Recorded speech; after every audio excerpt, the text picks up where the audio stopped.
ये आपका हाइड्रोकार्बन है। आप जानते हो आर के अंदर कार्बन और हाइड्रोजन का गुच्छा होता है कि इस कार्बन और इस हेलोजन में भी इलेक्ट्रोनेगेटिविटी का डिफरेंस है। कार्बन पे होगा डेल्टा प्लस, एक्स पे होगा डेल्टा माइनस। क्यों? क्योंकि मोर इलेक्ट्रोनेगेटिव हेलोजन है। यहाँ पर हमने लिया है हाइड्रोजन, ड्यूटेरियम, ट्रीटियम, यानी कि यहाँ पे ज्यादा बड़े बड़े बल्कि ग्रुप नहीं लिए। बायोमोलिकुलर है, स्टेप 1 है, बता दिया, वही स्लो स्टेप है, कोई इंटरमीडिएट नहीं बनता, ट्रांजिशन स्टेट बनती है। अगर आपका 1 डिग्री हेलाइड है तो 1 डिग्री वाला SN1 तो नहीं देता है, तो ये X प्लस कहाँ कहाँ लग सकता है? ये इसके ऑर्थो पे लग सकता है।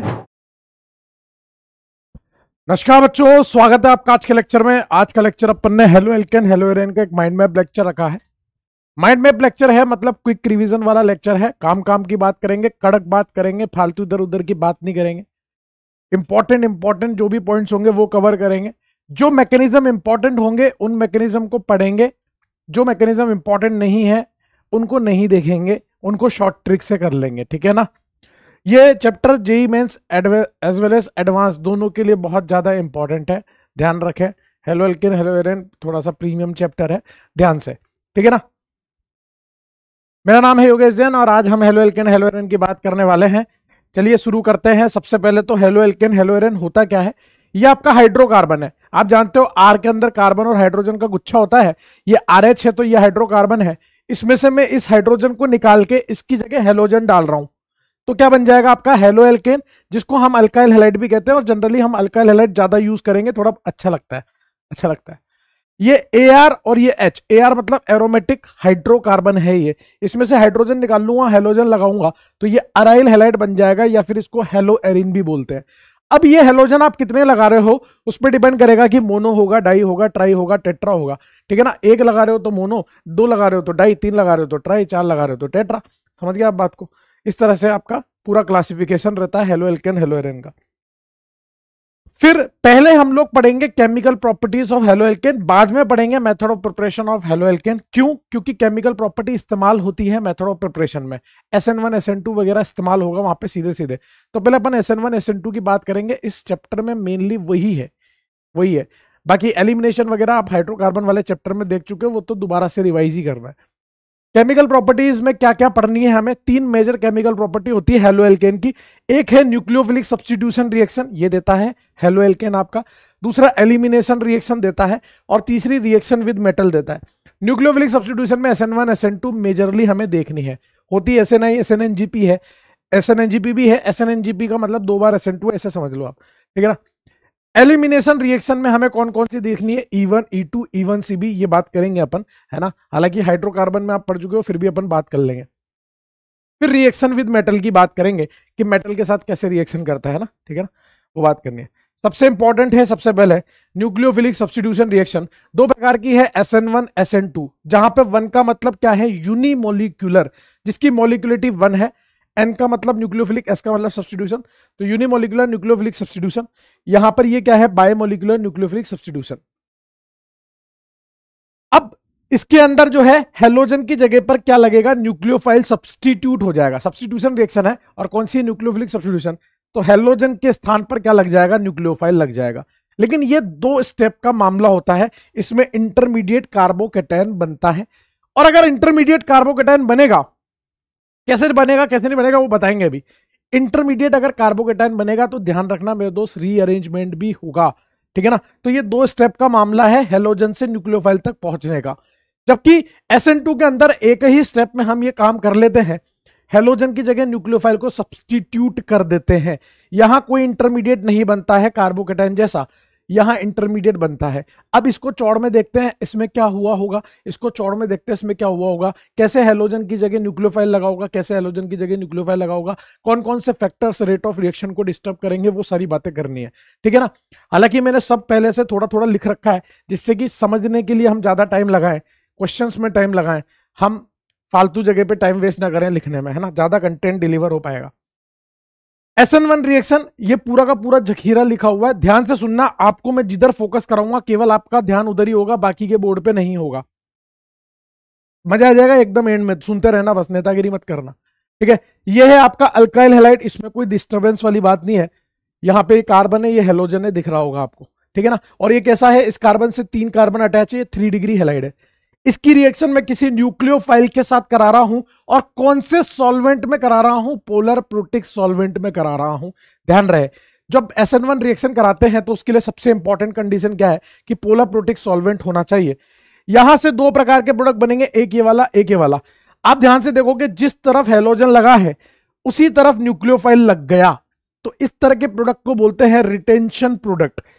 जिस तरफ हेलोजन लगा है उसके अपोजिट में न्यूक्लियोफाइल लग गया, इसको बोलते हैं इन्वर्जन प्रोडक्ट। और ये दोनों ही प्रोडक्ट बनते हैं बराबर बराबर बनते हैं। अगर ये कायरल सेंटर होगा, ये दोनों एक दूसरे की मिरर इमेज आएंगे, ऐसी बराबर बराबर मिरर इमेज को रेसिमिक मिक्सचर बोला जाता है। तो यहां पर रेसिमिक मिक्सचर बोल दिया जाएगा प्रोडक्ट को। ये तो रिएक्शन की कहानी है। अब कैसे ये बन रहे होंगे उसकी बात करते हैं। ये आपका अल्काइल हैलाइड है, ये रहा पूरा का पूरा वही अल्काइल हैलाइड। हमने यहां पे पोलर प्रोटिक सॉल्वेंट लिया है। हमने पोलर प्रोटिक सॉल्वेंट क्यों लिया है उसको सुनना ध्यान से। एक्चुअल में हमें इस कार्बन हेलोजन के बॉन्ड को तोड़वाना है और ये अपने आप नहीं टूट सकता, क्योंकि अगर अपने आप टूट सकता तो बनता ही क्यों। सोच के देखना, कभी अल्काइल हैलाइड होता ही नहीं फिर अगर अपने आप ही टूट जाता तो मैंने क्या किया, बाहर से मैं पोलर प्रोटिक सॉल्वेंट लिया। बाहर से कौन सा पोलर, सबसे आसान है पानी ले लो। पोलर प्रोटिक सॉल्वेंट में पानी है HOH, जहां पे हाइड्रोजन और ऑक्सीजन में इलेक्ट्रोनेगेटिविटी का डिफरेंस है डेल्टा प्लस डेल्टा माइनस। इस तरह से बहुत सारे पानी के मॉलिक्यूल्स होंगे। और आपको पता है कि इस कार्बन और इस हेलोजन में भी इलेक्ट्रोनेगेटिविटी का डिफरेंस है। कार्बन पे होगा डेल्टा प्लस, X पे होगा डेल्टा माइनस। क्यों? क्योंकि मोर इलेक्ट्रोनेगेटिव हेलोजन है। तो ये डेल्टा प्लस, ये डेल्टा माइनस। ये जो पानी के मॉलिक्यूल है, ये देख रहे हो आप, यहां से इस H से, इस H से, इस H से, इस S से, इस S से, इस S से अट्रैक्शन आ रहा है उस हेलोजन की तरफ, उस हेलोजन की तरफ। ये हेलोजन को अपनी ओर आकर्षित कर रहे, अट्रैक्ट कर रहे। हेलोजन इनके पास खींचा चला आ रहा है। एक ऐसा मूवमेंट आएगा, टक की आवाज आएगी और यहां से कार्बन हेलोजन का बॉन्ड टूट जाएगा। जब ये कार्बन हेलोजन का बॉन्ड टूटेगा तो X माइनस के फॉर्म में टूटेगा और कार्बन प्लस के फॉर्म में टूटेगा। मतलब यहां तो बन गया कार्बोकेटायन और एक क्या बन गया, X माइनस, जिसको बोलते हैं हम लीविंग ग्रुप। अब ये जो कार्बोकेटायन बना है, इधर ध्यान से देखना, कार्बोकेटायन कैसा होता है, ट्राइगोनल प्लेनर होता है मेरे भाई। कार्बोकेटायन कैसा होता है, ट्राइगोनल प्लेनर होता है। कार्बोकेटायन कैसा होता है मेरे दोस्त, ट्राइगोनल प्लेनर। मतलब इस तरह की ज्योमेट्री रहेगी उसकी। ये दिख रहा है आपको, ये ऊपर भी R1, ये R2, ये R3, ये आपका कार्बोकेटायन है। इस तरह से ट्राइगोनल प्लेनर रहता है। इसमें कुछ इस तरह से बीच में वैकेंट p ऑर्बिटल होगा, बस आपको देखना है ध्यान से। ये जो मैंने एक और डंडा लगाया ना, ये वाला, ये इधर लोब है और इधर लोब है। ये खाली p ऑर्बिटल है। ये R1, R2, R3, ये लोब, ये लोब। ये बन गया आपका कार्बोकेटायन। ये जो मेरी मुट्ठी है ये कार्बोकेटायन है, R1, R2, R3। और मेरे दोस्त ये भी लोब है, ये भी लोब है। अब न्यूक्लियोफाइल को इस प्लस से जुड़ना है। न्यूक्लियोफाइल मतलब इलेक्ट्रॉन का गुच्छा। वो किधर से आ सकता है, वो इस तरफ से भी आ सकता है, वो इस तरफ से भी आ सकता है। मान लो वो इस तरफ से आया तो बाकी के आइटम इधर झुक जाएंगे और न्यूक्लियोफाइल इधर रह जाएगा। जिस तरफ हेलोजन लगा था उसी तरफ से आ गया तो रिटेंशन प्रोडक्ट। अगर इस तरफ से आया तो बाकी के आइटम इधर झुक जाएंगे और न्यूक्लियोफाइल इधर आ जाएगा, इन्वर्जन प्रोडक्ट। और तू खुद बता, इधर से और इधर से दोनों तरफ से आने के चांस कैसे हैं, बराबर बराबर है ना दोस्त, बराबर बराबर है। यानी कि कैसा बनेगा, बराबर बराबर प्रोडक्ट बनेगा। इधर से भी आ सकता है, इधर से भी आ सकता है, दोनों तरफ से आ सकता है। सेम साइड से आया तो रिटेंशन प्रोडक्ट, अपोजिट से आया तो इन्वर्जन प्रोडक्ट। इसके बाद ये होगा। तो ये पहला स्टेप था जिसमें कार्बोकेटायन का फॉर्मेशन हुआ। अगले ही स्टेप में न्यूक्लियोफाइल ने अटैक करा और ये प्रोडक्ट बन गया। अब मुद्दे की बात क्या है कि इन दोनों में से स्लो स्टेप कौन सा है। भाई तेने एक ऑक्टेट कंप्लीट स्पीसी को तोड़ के एक इनकंप्लीट ऑक्टेट स्पीसी बनाई। विश्वास करिए इनकंप्लीट ऑक्टेट है। 1 2 3 4 5 6, इसके आउटर मोस्ट शेल में 6 इलेक्ट्रॉन है। एक कंप्लीट ऑक्टेट से एक इनकंप्लीट ऑक्टेट स्पीसी बनाई है। दर्द दिया है उसके जीवन में, उसके जीवन में दर्द दिया है। तो ये कैसी स्टेप होगी, स्लो स्टेप होगी। अगर ये स्लो स्टेप है तो सारा जिम्मे वाली रेट की इसी की होगी। सारी रेट ऑफ रिएक्शन की बात हम इसी से करेंगे, सब कुछ इसी पर डिपेंड होगा। मतलब एक आइटम तो पिक्चर में आया ही नहीं स्लो स्टेप में, वो कौन था? न्यूक्लियोफाइल। दो चीज होती है, रिएक्टेंट और रिएजेंट। रिएक्टेंट तो मौजूद था, लेकिन रिएजेंट जो न्यूक्लियोफाइल था वो तो आया ही नहीं था पिक्चर में। यानी कि रेट केवल और केवल किस पे डिपेंड करेगी? अल्काइल हैलाइड की कॉन्सेंट्रेशन पे, क्योंकि स्लो स्टेप में वही पार्टिसिपेट कर रहा है। Rate is directly proportional to K times R X. और क्योंकि बहुत सारा पानी था तो पानी पे भी डिपेंड करेगी, लेकिन आपको पता है कि जब इसका कॉन्सेंट्रेशन बहुत ज्यादा होगा तो उसको 1 मान लिया जाता है। तो rate is directly proportional to K times R X. R X की कॉन्सेंट्रेशन पे डिपेंड कर रही है, उसका कॉफिशिएंट 1 है। तो यानी कि इसका ऑर्डर कितना आ गया? इस रिएक्शन का ऑर्डर आ गया 1। पहली चीज साबित हो गई। दूसरी चीज, स्लो स्टेप में कितने मॉलिक्यूल पार्टिसिपेट कर रहे हैं, मतलब सबस्ट्रेट और रिएजेंट में कौन कौन पार्टिसिपेट कर रहा है? आप बोलोगे केवल सबस्ट्रेट कर रहा है, रिएक्टेंट कर रहा है, रिएजेंट ने तो करा ही नहीं, रिएजेंट का तो कोई रोल ही नहीं है वहां पे। तो स्लो स्टेप में जितने मॉलिक्यूल पार्टिसिपेट करते हैं वो किसी आइटम की मॉलिक्युलरिटी होती है। तो एक पार्टिसिपेट कर रहा है तो मॉलिक्युलरिटी कितनी होगी? 1। ऑर्डर 1, मॉलिक्युलरिटी 1। अब इसको होने में दिक्कत, परेशानी, चिड़चिड़ापन कब होगा? जितना अनस्टेबल ये कैटायन बनेगा। जितना ज्यादा स्टेबल ये कैटायन होगा उतनी जल्दी ये इधर आ जाएगी। यानी कि अगर मैं रेट ऑफ SN1 की बात करूं तो ऐसे बोल सकता हूं SN1 की rate directly proportional to stability of carbocation. बोल सकता हूं ना भाई, जितनी ज्यादा स्टेबल कार्बोकेटायन होगा रेट ऑफ SN1 उतनी। और केटायन क्या होता है? 3 डिग्री, 2 डिग्री, 1 डिग्री।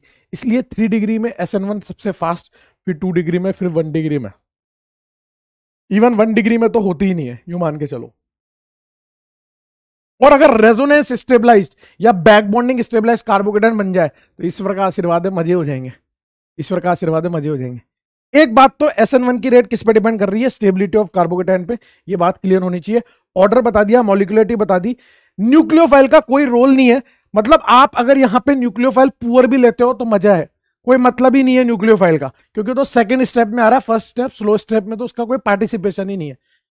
ध्यान रहे, जो पहला कार्बोकेटायन आप बना रहे हो उस पर रेट डिपेंड करेगी। कार्बोकेटायन बना लिया सर, उसको रीअरेंज करा लिया, वो स्टेबल हो गया, वो सब बात की बात है। पहले बच्चा पैदा होगा तभी तो बड़ा होगा ना मेरे दोस्त। तो पहला कार्बोकेटायन जो बन रहा है वो हमारे लिए जीवन में इंपॉर्टेंट है, वो कितना स्टेबल है उस पर रेट डिपेंड कर रही है। पहला कार्बोकेटायन, फिर उसके बाद रीअरेंजमेंट कराते रहना। कार्बोकेटायन बनाया तो रीअरेंजमेंट होगा, रीअरेंजमेंट के बाद न्यूक्लियोफाइल अटैक करेगा। ठीक है सर। पोलर प्रोटिक सॉल्वेंट क्यों लिया है वो बता दिया, इस बॉन्ड को तोड़ने के लिए लिया है। अगर नहीं लेते तो फिर नहीं टूट पाता। क्यों? क्योंकि वो केटायन और एनायन दोनों के दोनों पोलर प्रोटिक सॉल्वेंट में घुलेंगे। घुलने पे जो सॉल्युबिलिटी के नाम पे एनर्जी निकलेगी वो इतनी होगी जितनी इस बॉन्ड की एनर्जी होगी, तभी तो टूट पाएगा। समझ गया? अब रेट की बात कर रहे थे, एक तो कार्बोकेटायन की स्टेबिलिटी पे डिपेंड कर रहा है। अब मान लो कोई ऐसे बोल दे कि अगर आर वाला पार्ट सेम हो जाए तो बाकी जिम्मेदारी कौन संभालेगा? एक्स या आर एक्स है ना। तो अगर आपका अल्काइल वाला पार्ट सेम हो जाए तो फिर डिपेंड करेगा, यहां फ्लोरीन है, क्लोरीन है, ब्रोमीन है, आयोडीन है, उन पे रेट डिपेंड कर जाएगी। जो जल्दी टूटेगा वो जल्दी कार्बोकेटायन बनाएगा। तो आर का बॉन्ड बड़ा होता है, आरबीआर का छोटा, आरसीएल का और छोटा, आरएफ का और छोटा, 2p 2p 2p 3p 2p 4p 2p 5p। और आपको पता है लंबी चौक है, खट्टे देने से टूट जाएगी। चौक का टुकड़ा है, ताकत लगेगी बहुत ज्यादा। बात समझ गया? ताकत लगेगी। तो इसलिए अगर अल्काइल ग्रुप सेम है तो आरआई में आरबीआर से ज्यादा, आरबीआर में आरसीएल से ज्यादा, और आरएफ में तो SN1 होती ही नहीं है। समझ गया? ये रेट ऑफ SN1 की बात है। जब शुरुआत में बॉन्ड टूटता है तो ऐसा नहीं कि R प्लस और X माइनस जो बने हैं, जब ये बॉन्ड टूटेगा ना R और X का यहां से, तो ऐसा नहीं है कि R प्लस X माइनस बनते ही दूर दूर हो गए एकदम से जुदा जुदा नहीं होते हैं, थोड़े देर तक चिपके हुए रहते हैं। सुनते रहना, थोड़ी देर तक चिपके हुए रहते हैं इस तरह से। इस तरह के आइटम को बोलते हैं, एकदम से हक करके रख रखा है बढ़िया से क्लोज पैकिंग, तो इंटीमेट आयन पेयर या इसको टाइट आयन पेयर बोलते हैं। और जैसे ही प्लस और माइनस में टूट जाएंगे अगली स्टेप का काम चालू हो जाएगा, न्यूक्लियोफाइल अटैक करना चालू कर देगा। अभी भी ये जुड़े हुए हैं, न्यूक्लियोफाइल को इधर से आने में तो तकलीफ ही होगी क्योंकि ये माइनस और न्यूक्लियोफाइल भी माइनस, रिपेल लगाएगा। तो न्यूक्लियोफाइल किधर से आना पहले पसंद करेगा? इधर से आना पसंद करेगा, लेफ्ट साइड से, मतलब जिस तरफ आपका लिविंग ग्रुप है उसके अपोजिट साइड से। तो मतलब पहले से ही इन्वर्जन प्रोडक्ट बनना चालू हो चुका है। मैंने पहले बोला कि बराबर बराबर बनते, अब मैं मेरी बात से पलट रहा हूं। थोड़ा सा इन्वर्जन प्रोडक्ट ज्यादा बनता है, अगर वो आपसे इस तरह का सवाल पूछ लेता है तो, वरना बराबर बराबर। उसके उसके आ गया दिमाग में कि ये बता, तो फिर आ गया तो फिर कुछ भी पूछ सकता है ना अगला आदमी। तो अगर वो ज्यादा डिटेल में चला गया तो फिर इन्वर्जन प्रोडक्ट ज्यादा बनता है थोड़ा सा, क्योंकि वो पहले से ही अटैक में आ जाता है, वरना दोनों बराबर बराबर। समझ गए आप बात को? ये कहानी है। अब एक और चीज, जितना तगड़ा ये लिविंग ग्रुप होगा, मतलब एक्स माइनस जितना तगड़ा होगा, उतनी जल्दी ये रिएक्शन फॉरवर्ड जाएगी। यानी अल्काइल हैलाइड पे तो डिपेंड कर रही है, या तो कार्बोकेटाइन की स्टेबिलिटी पे, एक्स माइनस पे, F minus, C L minus, B R minus, I minus. I minus का साइज बड़ा है, उसमें माइनस पूरा डिस्ट्रीब्यूटेड पड़ा है। फ्लोरीन का साइज नन्ना सा है, माइनस चिपक चिपक के पड़ा है, दर्द में है वहां माइनस रिपल्शन आ रहा है। आई माइनस ज्यादा स्टेबल होगा, आई वाला माइनस। इसलिए आर आई में आरबीआर से ज्यादा, आरबीआर में आरसीएल से ज्यादा, आरसीएल में आरएफ से ज्यादा। ठीक है, 3 डिग्री में फास्ट होगी, फिर 2 डिग्री, फिर 1 डिग्री। रेट केवल इस पे डिपेंड कर रही है। यही सारे पॉइंट मैंने यहां पे लिख रखे हैं। अभी मैं SN2 का मैकेनिज्म भी बताऊंगा।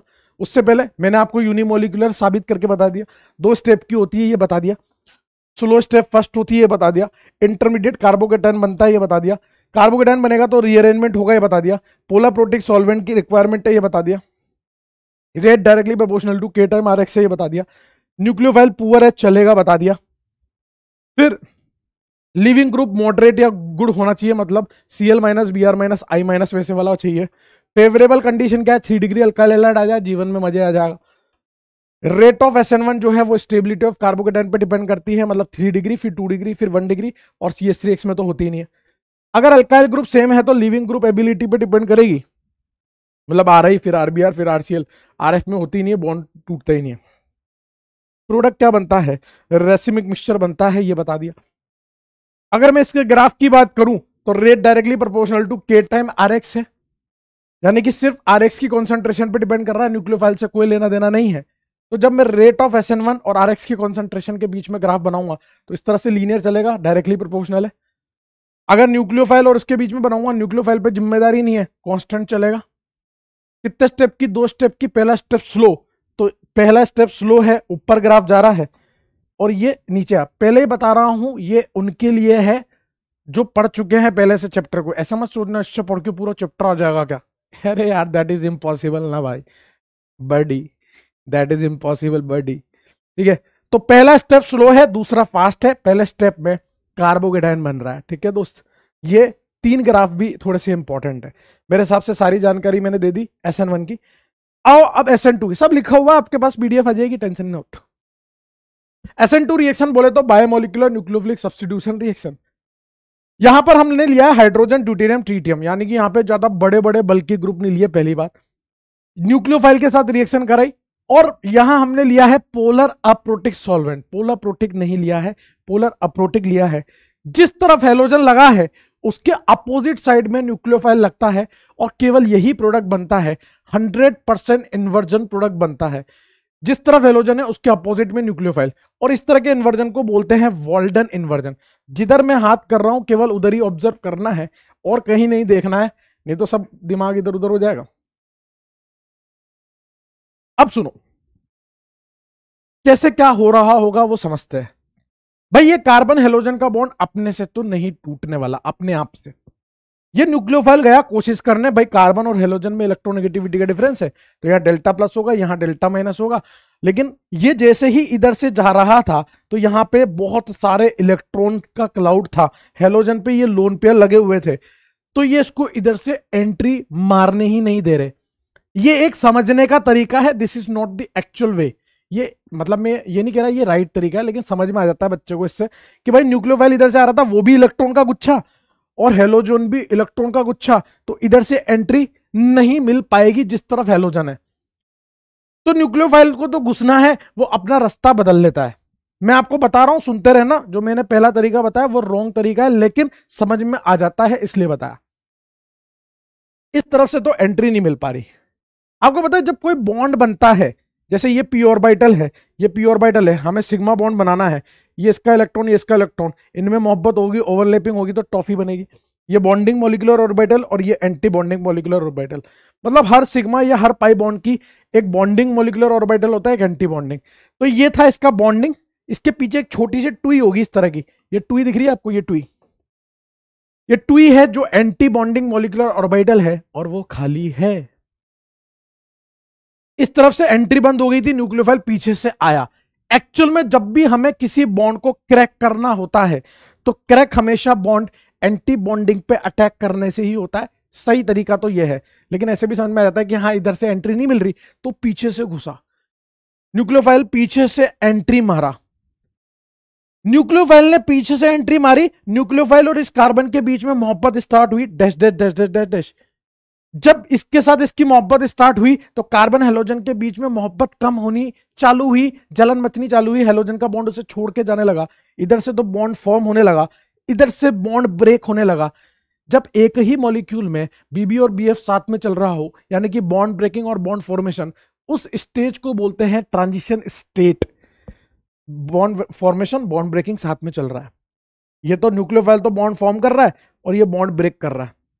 जिसमें औकात होगी, ताकत होगी, वो जीत जाएगा। अगर इसकी औकात अच्छी होगी तो ये बना लेगा, इसकी औकात तगड़ी होगी तो उसको आने नहीं देगा फाइनली, है ना। फाइनली में मतलब यहां पे ट्रांजिशन स्टेट बन रही है, जो पेंटावेलेंट टाइप के ट्रांजिशन स्टेट है, जो कि अनस्टेबल ही होती है। इसको प्रोडक्ट की तरफ ही जाना होता है, रुक नहीं सकती यहां पे ज्यादा देर।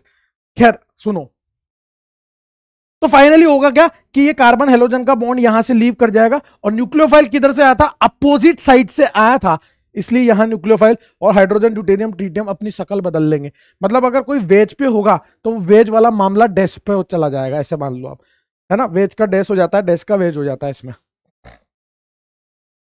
ये बात समझ में आ गई कि पीछे से आ रहा है हेलोजन के अपोजिट से आ रहा है, इसलिए न्यूक्लियोफाइल इधर से एंट्री मिली और कोई कैटायन नहीं बना था, इसलिए सिर्फ पीछे से ही अटैक हुआ था, तो इन्वर्जन प्रोडक्ट बना। ये बात भी समझ में आती है। कितने स्टेप की रिएक्शन है, एक ही स्टेप है, ये कोई स्टेप नहीं है, ये तो ट्रांजिशन स्टेट है ना। ऐसा होता है ना, ये ऊपर ही ऊपर जो होती है वो ट्रांजिशन स्टेट होती है, एक स्टेप की रिएक्शन है, यही है स्टेप। तो यही स्लो स्टेप है, सब कुछ इस पे ही डिपेंड है।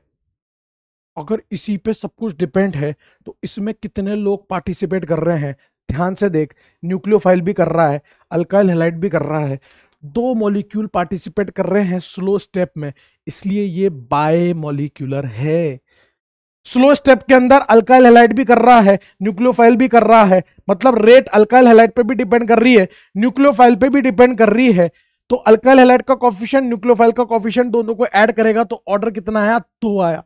इसका ऑर्डर 2 है और इसकी मॉलिक्यूलरिटी भी 2 है। मॉलिक्यूलरिटी कैसे डिसाइड करते हैं, स्लो स्टेप में कितने लोग पार्टिसिपेट कर रहे हैं, ये भी कर रहा है, ये भी कर रहा है। समझ गए आप, क्लियर है।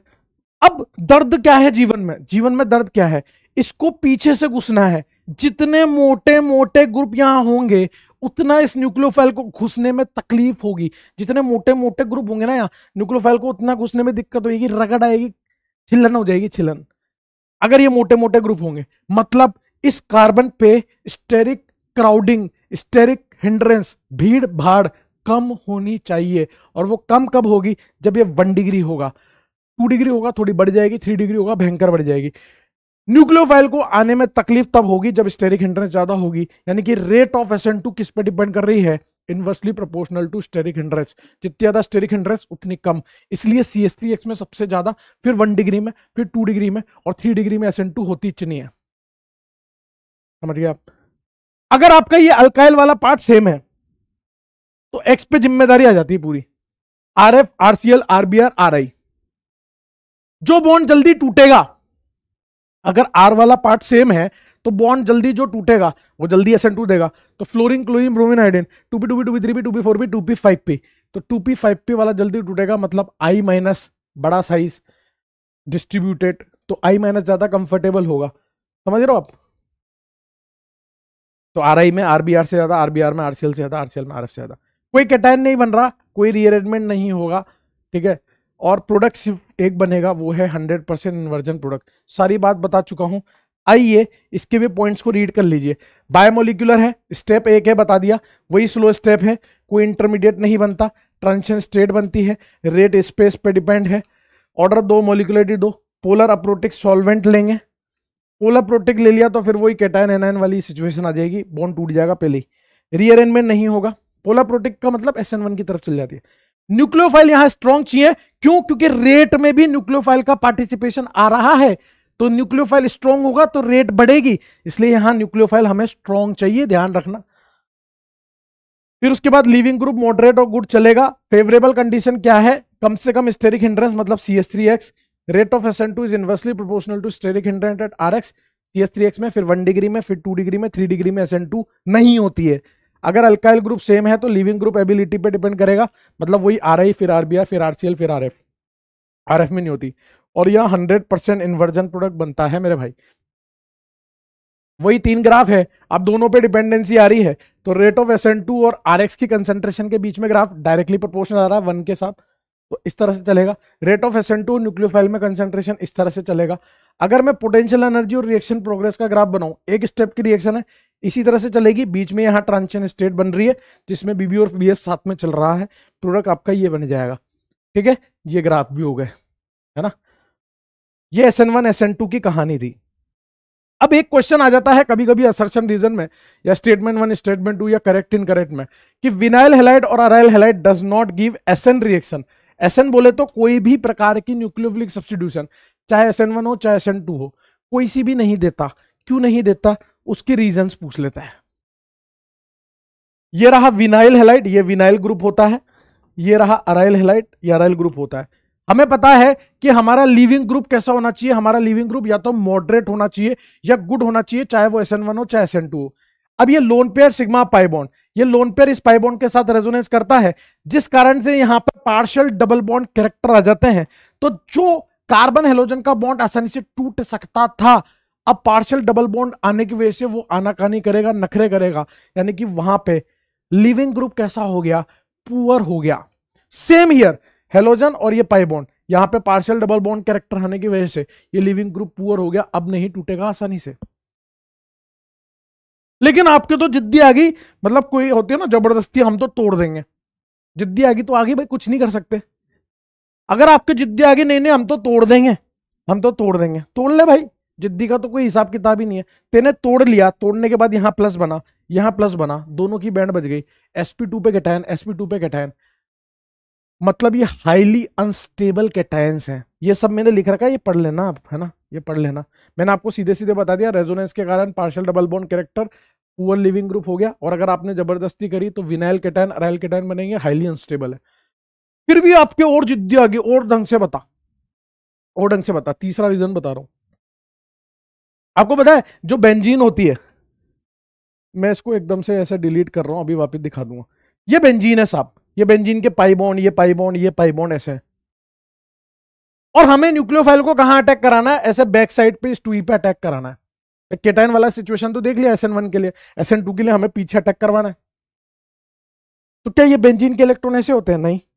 बेंजीन के इलेक्ट्रॉन कैसे होते हैं, बेंजीन के इलेक्ट्रॉन ऐसे घूम रहे होते हैं, मतलब यहां पर भी इलेक्ट्रॉन के बादल हैं और यहां पर भी इलेक्ट्रॉन के बादल हैं, और जो आ रहा है वो भी इलेक्ट्रॉन के बादलों के साथ आ रहा है। तो इलेक्ट्रॉन और इलेक्ट्रॉन में रिपल्शन लगेगा, ये तो कवच बना हुआ है, क्या वो कभी इस जगह तक पहुंच भी पाएगा? ये जो जगह है ना, ये जो टुई है इसकी, ये टुई तक पहुंच भी पाएगा? नहीं, आने नहीं देगा। जब वो आ ही नहीं पाएगा तो हेलोजन जाएगा कैसे?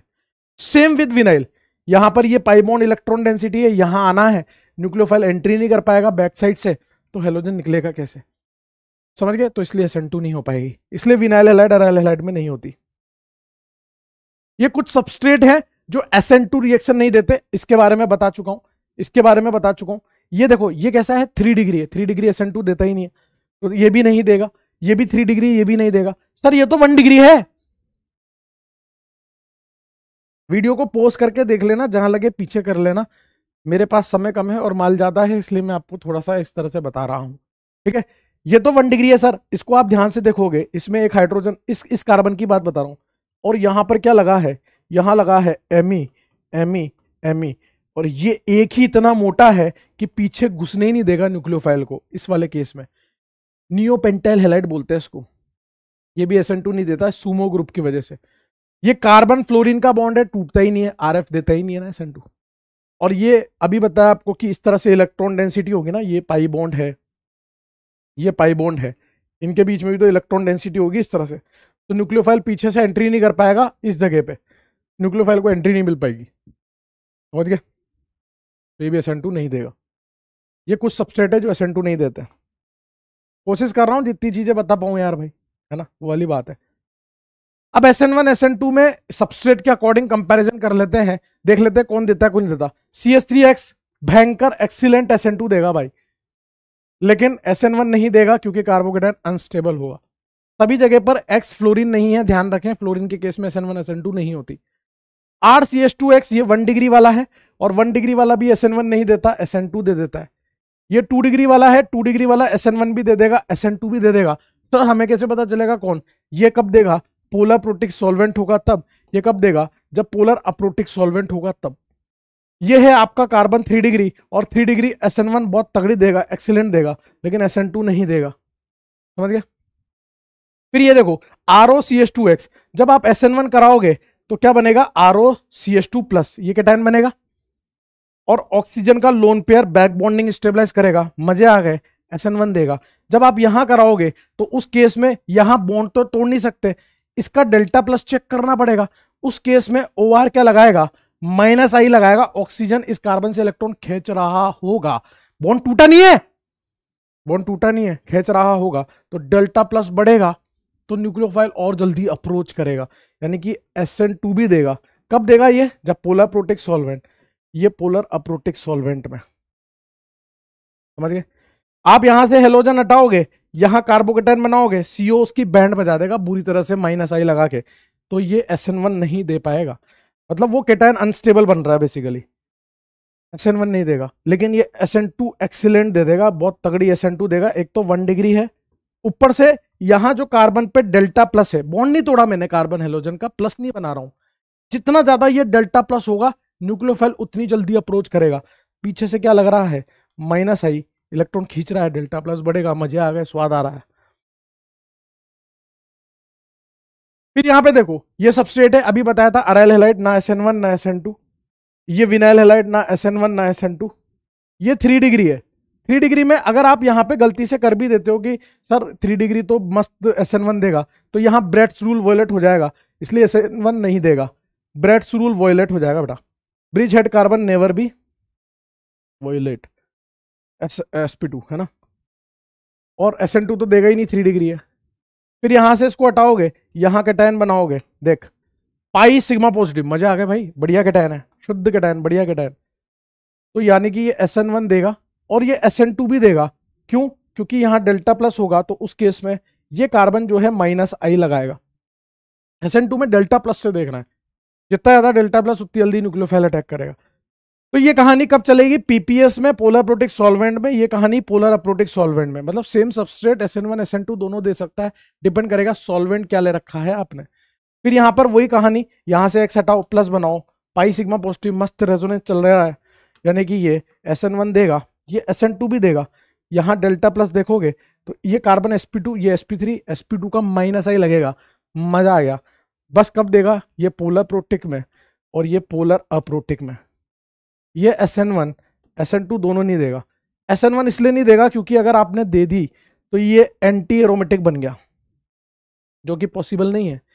और यहां पर तो अभी बताया था आपको, ये फॉलोइंग सबस्ट्रेट में ये वाला एग्जांपल बताया था ना, वो नहीं देता है। क्लियर है? इससे ऊपर कुछ नहीं पूछेगा, है ना। नेक्स्ट है, ये आपका अल्काइल हैलाइड है। बहुत सारी डिफरेंट रिएक्शंस जो एनसीईआरटी में भी दी हुई है, वो चीज है। NaCN के साथ, AgCN के साथ, NaNO2 के साथ, AgNO2 के साथ SN2 रिएक्शन कैसी होती है? पहली बात तो ये R जो है वो CH3 1 डिग्री 2 डिग्री होना चाहिए, 3 डिग्री नहीं होना चाहिए। 3 डिग्री SN2 नहीं देता। अब NaCN जो है उसकी शक्ल ऐसी होती है, Na+T- ट्रिपल बॉन्ड N पे लोन पेयर। इसमें ये भी न्यूक्लियोफिलिक साइट है, ये भी न्यूक्लियोफिलिक साइट है, लेकिन कार्बन पे माइनस तगड़ा न्यूक्लियोफाइल है, यह आयनिक नेचर का होता है। इसलिए यहां पर जो प्रोडक्ट बनता है वो RCN बनता है। ऑब्वियस है, जिस तरफ हेलोजन लगा है उस तरफ CN नहीं लगेगा, उसके अपोजिट में लगेगा, लेकिन लिखने का तरीका है फिलहाल। AgCN जो होता है वो कोवेलेंट कैरेक्टर का होता है।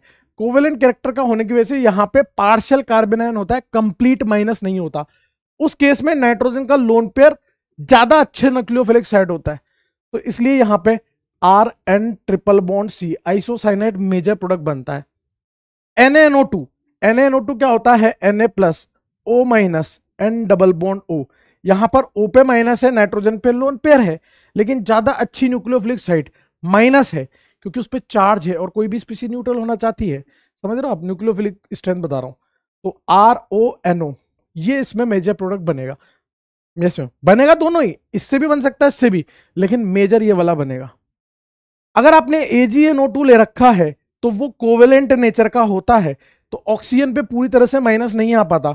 ऐसे केस में नाइट्रोजन वाली साइड ज्यादा न्यूक्लियोफिलिक हो जाती है, तो यहां से आपको RNO2 ये मेजर मिलेगा। दोनों बनेंगे लेकिन ये मेजर बनेगा, इसमें भी दोनों बनेंगे लेकिन ये वाला मेजर बनेगा। बस ये देखना है न्यूक्लियोफिलिक साइड कौन सी बढ़िया है।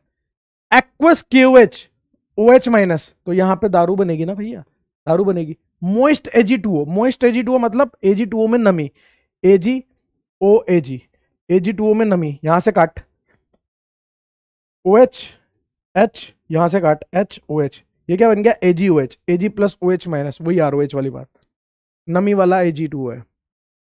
ड्राई Ag2O लिखा हुआ है मतलब अब नमी नहीं है, तो ऐसे केस में 2 मोल RX ले ले, O यहां Ag यहां Ag, इसको शॉर्ट ट्रिक से बता रहा हूं, यहां RX ऐसे काट दे, ये क्या बन गया ROR और बन गया AgX, AgX का प्रिसिपिटेट, प्रिसिपिटेट वापस से रिएक्ट नहीं करता है, तो यहां बन गया दोस्त ROR ईथर।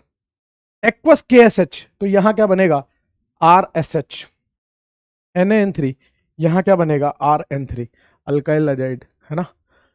मेरे हिसाब से बात क्लियर होगी। और इन सभी केस में इन्वर्जन होगा। मैं आपको सिर्फ ये बता रहा था किसमें कौन सी न्यूक्लियोफिलिक साइट है, तो इसमें ये न्यूक्लियोफिलिक साइट है, इसमें ये है, इसमें ये वाली न्यूक्लियोफिलिक साइट है, इसमें ये वाली है। वो चीज बताइए मैंने आपको, और कुछ नहीं किया। बस आप R बदलते जाओ ना, आप CH3 रख लो, आइसोप्रोपाइल रख लो, है ना, 3 डिग्री मत रखना बस यार। और देखो मान लो ये R-X है, जिसमें R- जो है वो CH3 1 डिग्री 2 डिग्री है, ये RMgX, R2ZN, R2CuLi, these are organometallic compound. जब कार्बन से मेटल डायरेक्टली अटैच होते हैं तो उन कंपाउंड्स को ऑर्गेनोमेटेलिक कंपाउंड्स बोलते हैं। और वो क्या जनरेट करते हैं R-, जो दो तरह से बिहेव कर सकता है, या तो बेस या न्यूक्लियोफाइल। बेस तब कहेंगे जब H+ को इलेक्ट्रॉन देगा, और अगर उसके अलावा किसी और को इलेक्ट्रॉन दे रहा है तो वो न्यूक्लियोफाइल की तरह ट्रीट होता है, ठीक है ना। तो यहां पे ये R- है, ये R- पे अटैक करेगा पीछे से, समझ रहे हो आप, यहां से, तो यहां क्या बन जाएगा R-। इसी तरह से R2ZN भी R-, R2CuLi भी R-। इसको गिलमान रिएजेंट, इसको फ्रैंकलिन रिएजेंट और इसको ग्रिग्नार्ड रिएजेंट बोलते हैं। अब यहीं पे दो और रिएक्शन बता रहा हूं, एक है फिंकलस्टीन रिएक्शन और एक स्वार्ट्ज रिएक्शन, नेम रिएक्शन है। तो यहां NaI एसीटोन के साथ Na+ है, I- है, हेलोजन को एक्सचेंज करेंगे। इस X की जगह पे बस ये X फ्लोरीन और आयोडीन नहीं होना चाहिए, आयोडीन को आयोडीन से रिप्लेस करके क्या कर लेंगे भाई, तो यहां बन जाता है R-I प्लस NaX। ये जो NaX है ये NaBr और NaCl होगा, जो एसीटोन में प्रिसिपिटेट हो जाता है, इसलिए रिएक्शन आगे चली जाती है और मैकेनिज्म वही SN2 फॉलो करती है। इसको बोलते हैं फिंकलस्टीन, फिंकलस्टीन रिएक्शन मेरे भाई। ये है डी ब्लॉक के मेटल हैलाइड, देखो AgF, COF2, SbF3, Hg2F2, ये डी ब्लॉक के मेटल फ्लोराइड्स है। RX की रिएक्शन जब इनके साथ कराऊंगा, अगेन कौन सी रिएक्शन, SN2 रिएक्शन होगी, और X की जगह पे क्या लग जाएगा, फ्लोरीन लग जाएगा, RF लग जाएगा, वही SN2 के तरीके से। इसको बोलते हैं स्वार्ट्ज रिएक्शन, स्वार्ट्ज रिएक्शन या स्वार्ट्ज रिएक्शन जो भी बोलो। इसको कोरे हाउस सिंथेसिस बोलते हैं, गिलमान वाली को कोरे हाउस सिंथेसिस, ठीक है दोस्त। कुछ एग्जांपल्स हैं उनको देख लेते हैं। जैसे मान लो ये आपका अल्काइल ग्रुप है और Br लगा है, एक्वस QH, बस ये याद रखना पड़ेगा कौन सा रिएजेंट क्या करता है। तो एक्वस QH SN2 करता है, SN2 में एक इन्वर्जन होता है, जिस तरफ Br है उसके पोज करके खुद सॉल्व कर ले, पोज करके कर ले, OH इधर, इधर Me, इधर Et, इधर H आ जाएगा Br के अपोजिट में, ये भी SN2 करेगा। सेम चीज यहां पे बनेगी, कॉपी पेस्ट, बस OH की जगह पर क्या आ जाएगा, SH आ जाएगा मेरे भाई। सेम चीज यहां पर बनेगी मेरे भाई, यहां पर इस जगह पे बस NaCN में ये भी SN2 करेगा, न्यूक्लियोफाइल चेंज होगा, यहां पर CN लग जाएगा C वाली साइड से। सेम चीज यहां पर भी होगी, सेम चीज यहां पर भी होगी, बस CN की जगह पर NC लग जाएगा, N वाली साइड से SN2 हो गए, इसमें नाइट्रोजन का लोन पेयर और इसमें सी का माइनस। AgNO2 सेम चीज यहां पर भी बनेगी, कॉपी और ये 65, और यहां CN की जगह पर क्या आ जाएगा, AgNO2 है तो नाइट्रोजन का लोन पेयर अटैक करेगा तो NO2 आ जाएगा इस तरफ, अपोजिट में लगेगा, Br के अपोजिट में SN2 चल रही है, और पीएच MgBr है तो पीएच माइनस होगा, वहां क्या होगा MEETH, और पीएच माइनस आ जाएगा एज ए न्यूक्लियोफाइल, ये भी SN2 करेगा। मेरे हिसाब से बात में मजा आ गया होगा, स्वाद आ गया होगा, ठीक है ना। अगला एग्जांपल देख, अगेन वही एग्जांपल है, एक्वस क्यूएच अभी बता दिया SN2 करेगा, एक बार पोज करके ऑब्जर्व कर इनको क्या करेगा, कौन SN2 करेगा कौन SN1, पोलर प्रोटिक पे डिपेंड करेगा। तो यहां पर MEET जिस तरफ Br है उसके अपोजिट में OH और इधर H, फिर यहां पर MEET, यहां पर साइनाइड आ जाएगा, C माइनस वाला न्यूक्लियोफाइल है, SN2 करेगा। अब पानी दे रखा है और पानी क्या करता है, SN1 करेगा, पोलर प्रोटिक है, पोलर प्रोटिक है मेरे दोस्त, तो पहले कार्बोकेटाइन बनेगा। अब ये क्या लिखा है Me, इसको देख ऐसे देख, ये क्या लिखा हुआ है CH3, फिर कार्बन, उस पर हाइड्रोजन, फिर ब्रोमीन, फिर ET मतलब CH2 CH3, जहां आपका हेलोजन लगा है वहां क्या आ जाएगा कार्बोकेटाइन, फिर देखोगे कि वो रीअरेंज हो सकता है कि नहीं हो सकता, तो यहां से Br हटाया, यहां कार्बोकेटाइन बनाया, 3 और 2 5, फिलहाल इसके पास 5 अल्फा हाइड्रोजन है, इधर ले जाएगा तब भी 5 रहेंगे, ऊपर ले जाएगा कम हो जाएंगे, मतलब जहां कैटायन है, जहां Br लगा है वहीं कैटायन रहने वाला है।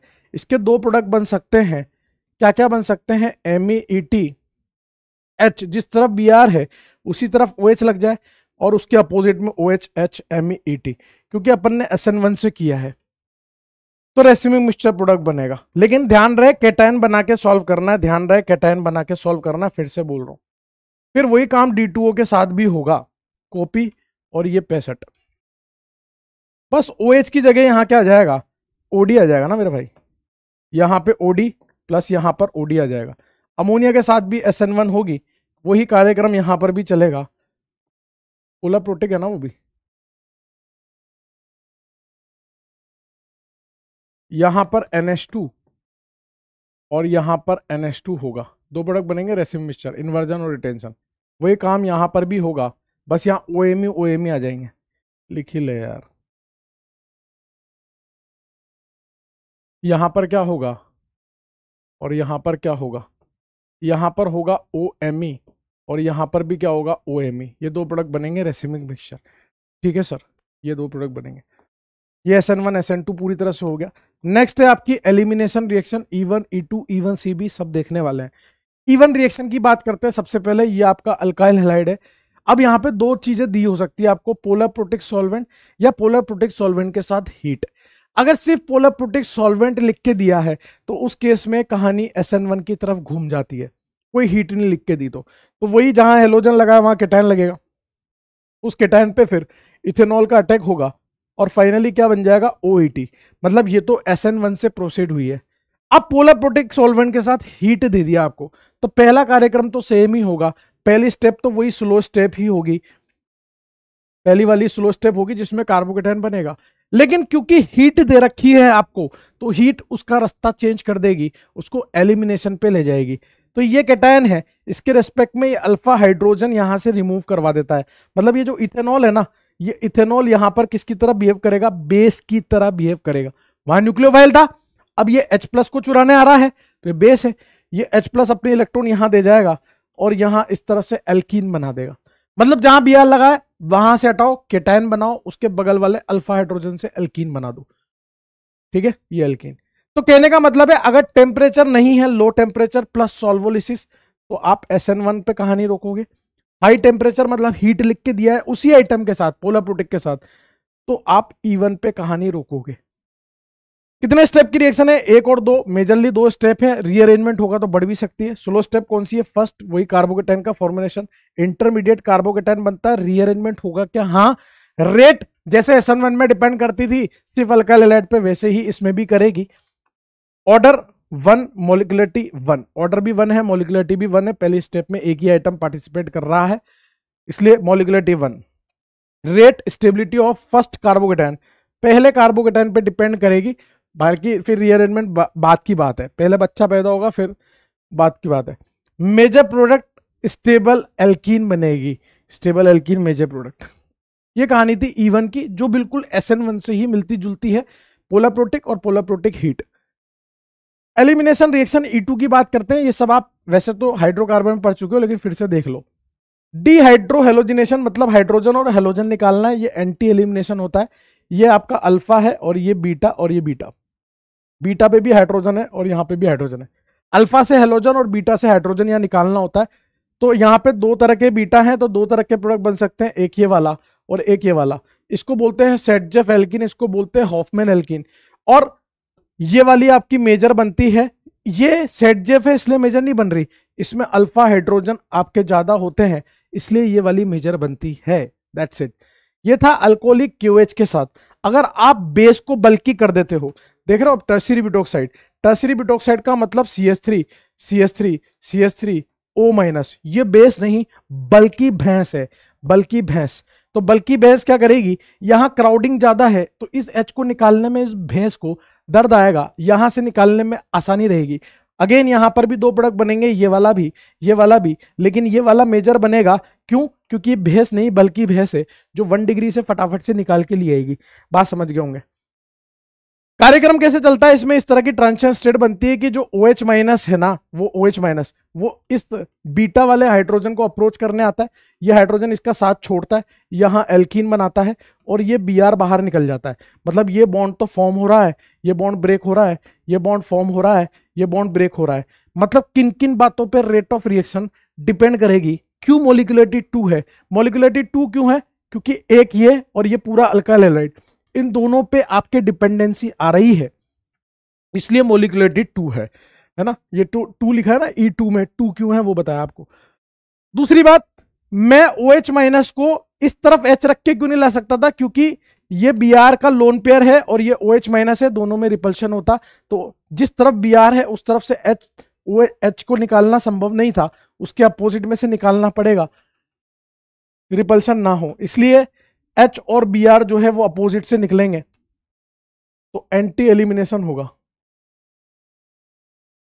ठीक है, इसलिए एंटी एलिमिनेशन होगा, अपोजिट HBr निकलता है। जितना तगड़ा ये आने वाला बेस होगा, जैसे OH- NH2- में NH2- ज्यादा तगड़ा होता है, उतनी जल्दी इस H को ले जाएगा। अब ये कार्बन हाइड्रोजन है, अगर यहां कार्बन ड्यूटेरियम होता तो कार्बन हाइड्रोजन का बॉन्ड बड़ा होता है, कार्बन ड्यूटेरियम का थोड़ा छोटा होता है, तो हाइड्रोजन वाला जल्दी निकलेगा ड्यूटेरियम की तुलना में। जितनी तकड़ी यहां एल्कीन बनेगी उतना ज्यादा मामला बढ़िया रहेगा। जितनी जल्दी ये लिविंग ग्रुप निकलेगा, ये लिविंग ग्रुप कब तकलीफ करेगा? जब 2p 2p 2p 3p 2p 4p 2p 5p, तो 2p 2p में दिक्कत करेगा। लिविंग ग्रुप तगड़ा होना चाहिए, एल्कीन बढ़िया होनी चाहिए, कार्बन ये बॉन्ड बड़ा होना चाहिए, जल्दी टूट जाए, और आने वाला बेस स्ट्रांग होना चाहिए। इन चार बातों पे रेट ऑफ रिएक्शन डिपेंड कर रही है। कौन कौन से डिहाइड्रो हेलोजिनेटिंग एजेंट, मतलब इस तीर के ऊपर ले सकते हैं? अल्कोहलिक क्यूएच हीट ले सकते हैं, NaNH2 हीट ले सकते हैं, वही NH2- है। ETO- इथेनॉल हीट ले सकते हैं, tertiary butoxide, tertiary butanol. Generally ये आपको देखने को मिलते हैं इन तीर के ऊपर, बल्कि बेस में ये वाली मेजर बनेगी और उसमें वो वाली।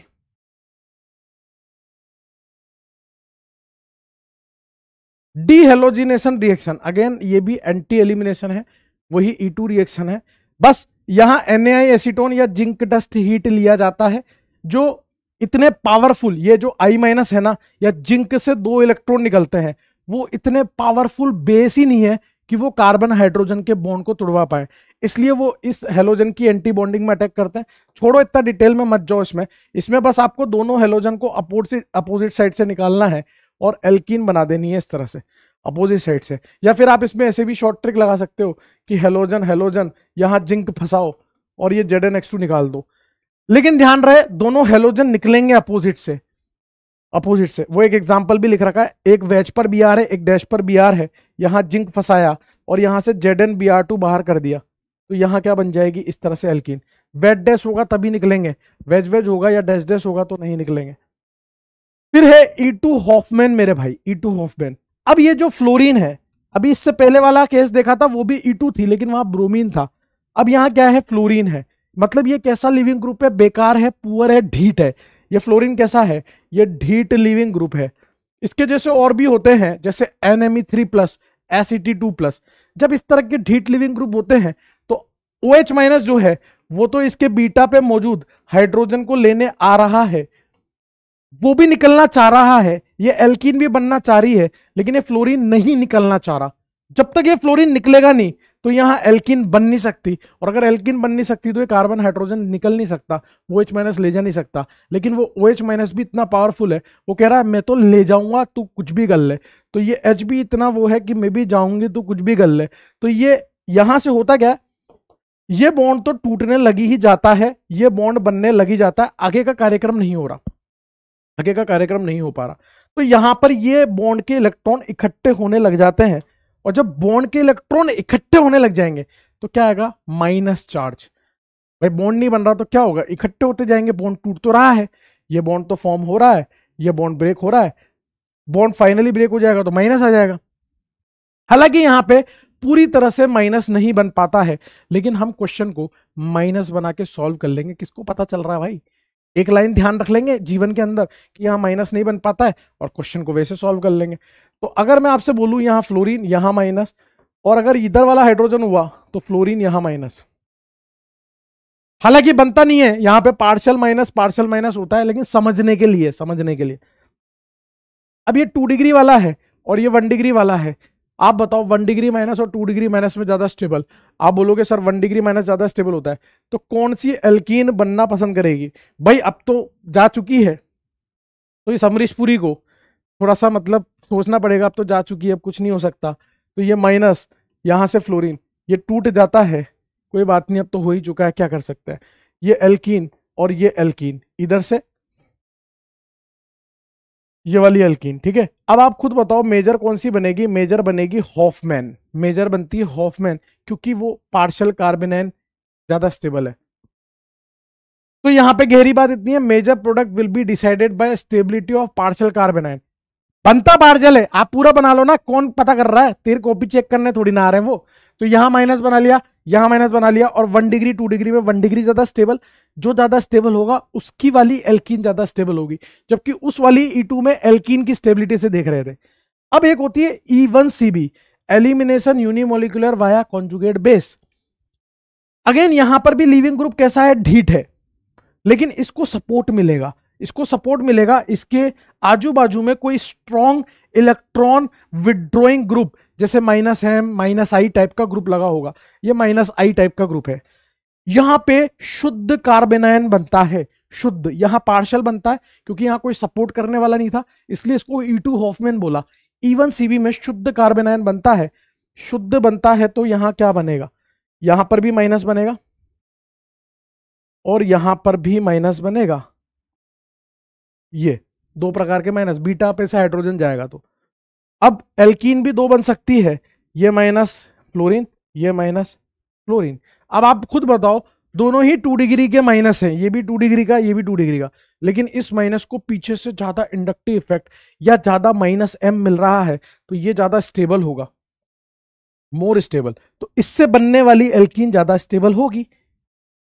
मतलब हमने H निकाला, और जब H निकालते तो क्या बनता है, कॉन्जुगेट बेस, ये था कॉन्जुगेट बेस, और कॉन्जुगेट बेस में से एलिमिनेशन कर रहे हैं, इसलिए elimination unimolecular via conjugate base. ये अल्फा है, बीटा पे से हाइड्रोजन, अल्फा है, बीटा पे से हाइड्रोजन, तो यहां फाइनली क्या बनेगा, ये एल्कीन तो इससे बनी है, और दूसरी एल्कीन कौन सी है,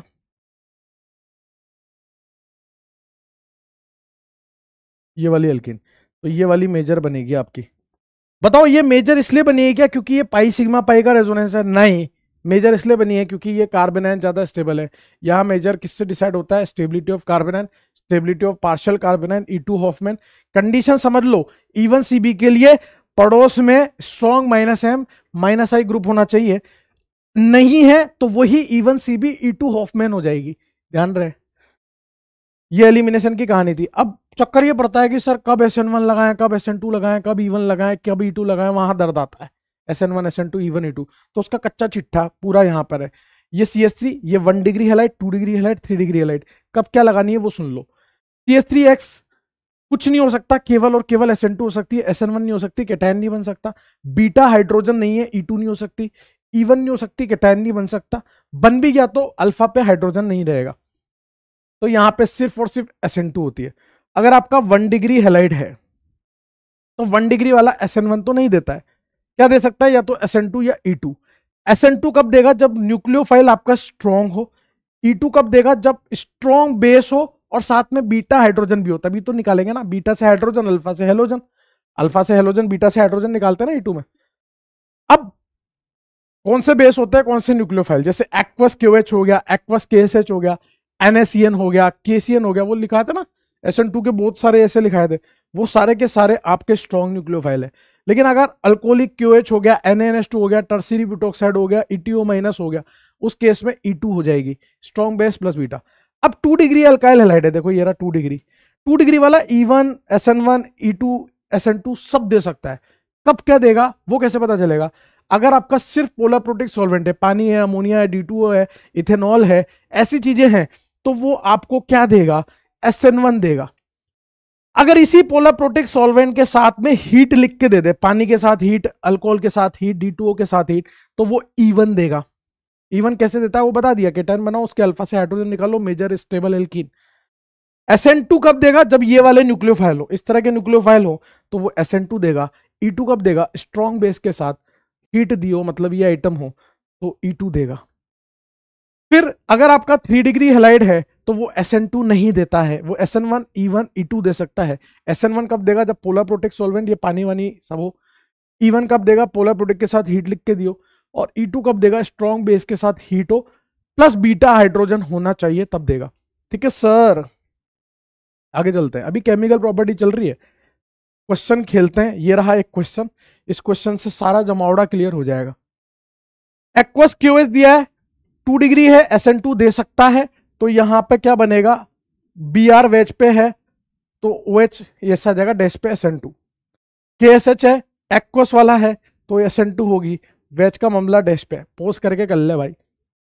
NaCN है, SN2 करेगा, वेज का मामला डैश पे, यहां CN आ जाएगा C पे माइनस।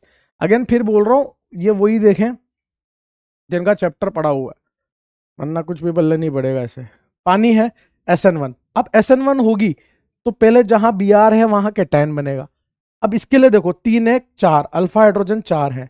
अब ये रीअरेंज कर सकता है 1,2 हाइड्रेट शिफ्ट लगा के। कैसे करेगा, जहां कैटायन है उसको 1 बोल, उसके बगल वाले को 2, 1 का माल 2 को दे, 2 का माल 1 को, 2 से हाइड्रोजन उठा के 1 को दूंगा, 1 का कैटायन 2 को दूंगा। ऐसे केस में क्या हो जाएगा, कैटायन यहाँ 3 3 6 2 8, यहाँ अल्फा हाइड्रोजन 8 हो गए। अब फाइनली इस पे पानी अटैक करेगा, और पानी जब अटैक करेगा तो यहां प्रोडक्ट ये वाला बनेगा। ठीक है sir, same with ethanol, again SN1 होगी, कोई हीट नहीं दी है, तो अब मैं वो सब नहीं कर रहा कि कैटायन को रीअरेंज कराऊं, सीधे पता है यहां पे आएगा कैटायन, तो बस H2O की जगह यहां OET लग जाएगा, आफ्टर रीअरेंजमेंट की कहानी है। इथेनॉल हीट है तो E1 होगा, हीट दे रखी है ना तो E1 होगी। अगेन कैटायन यहां बनेगा, फिर वो रीअरेंज करेगा, वो यहां आएगा, देख यहां बना, फिर रीअरेंज करके यहां आया। अब इसके लिए देख, ये अल्फा है, ये अल्फा है, ये अल्फा है। अब मैं यहां से भी अल्कीन बना सकता हूं, यहां से भी, यहां से भी, ये वाली और ये वाली तो सेम बनेगी, यहां से बना लो चाहे यहां से बना लो। इसके लिए आप देखोगे तो 3 और 2 5 अल्फा हाइड्रोजन आ रहे हैं, इसके लिए देखोगे 3 और 3 6 3 9 अल्फा हाइड्रोजन आ रहे हैं, तो मेजर कौन सी होगी, मेजर ये वाली होगी मेरे भाई, this is the major alkene. ETO minus ethanol, ये होगी E2। E2 बोले तो ये अल्फा है, ये बीटा है, ये बीटा है, बीटा से इधर से भी निकल सकता है, उधर से भी, यानी कि फिर से 2 प्रोडक्ट बनेंगे, एक ये वाला, एक ये वाला। देखने से पता चल रहा है ये मेजर बनेगा, क्योंकि इसमें अल्फा हाइड्रोजन की संख्या 9 है और इसमें अल्फा हाइड्रोजन कितने हैं, एक ही है। फिर टर्सरी ब्यूटोक्साइड दिया है, मतलब ये भी E2 ही करेगा, लेकिन बेस नहीं है बल्कि भैंस है।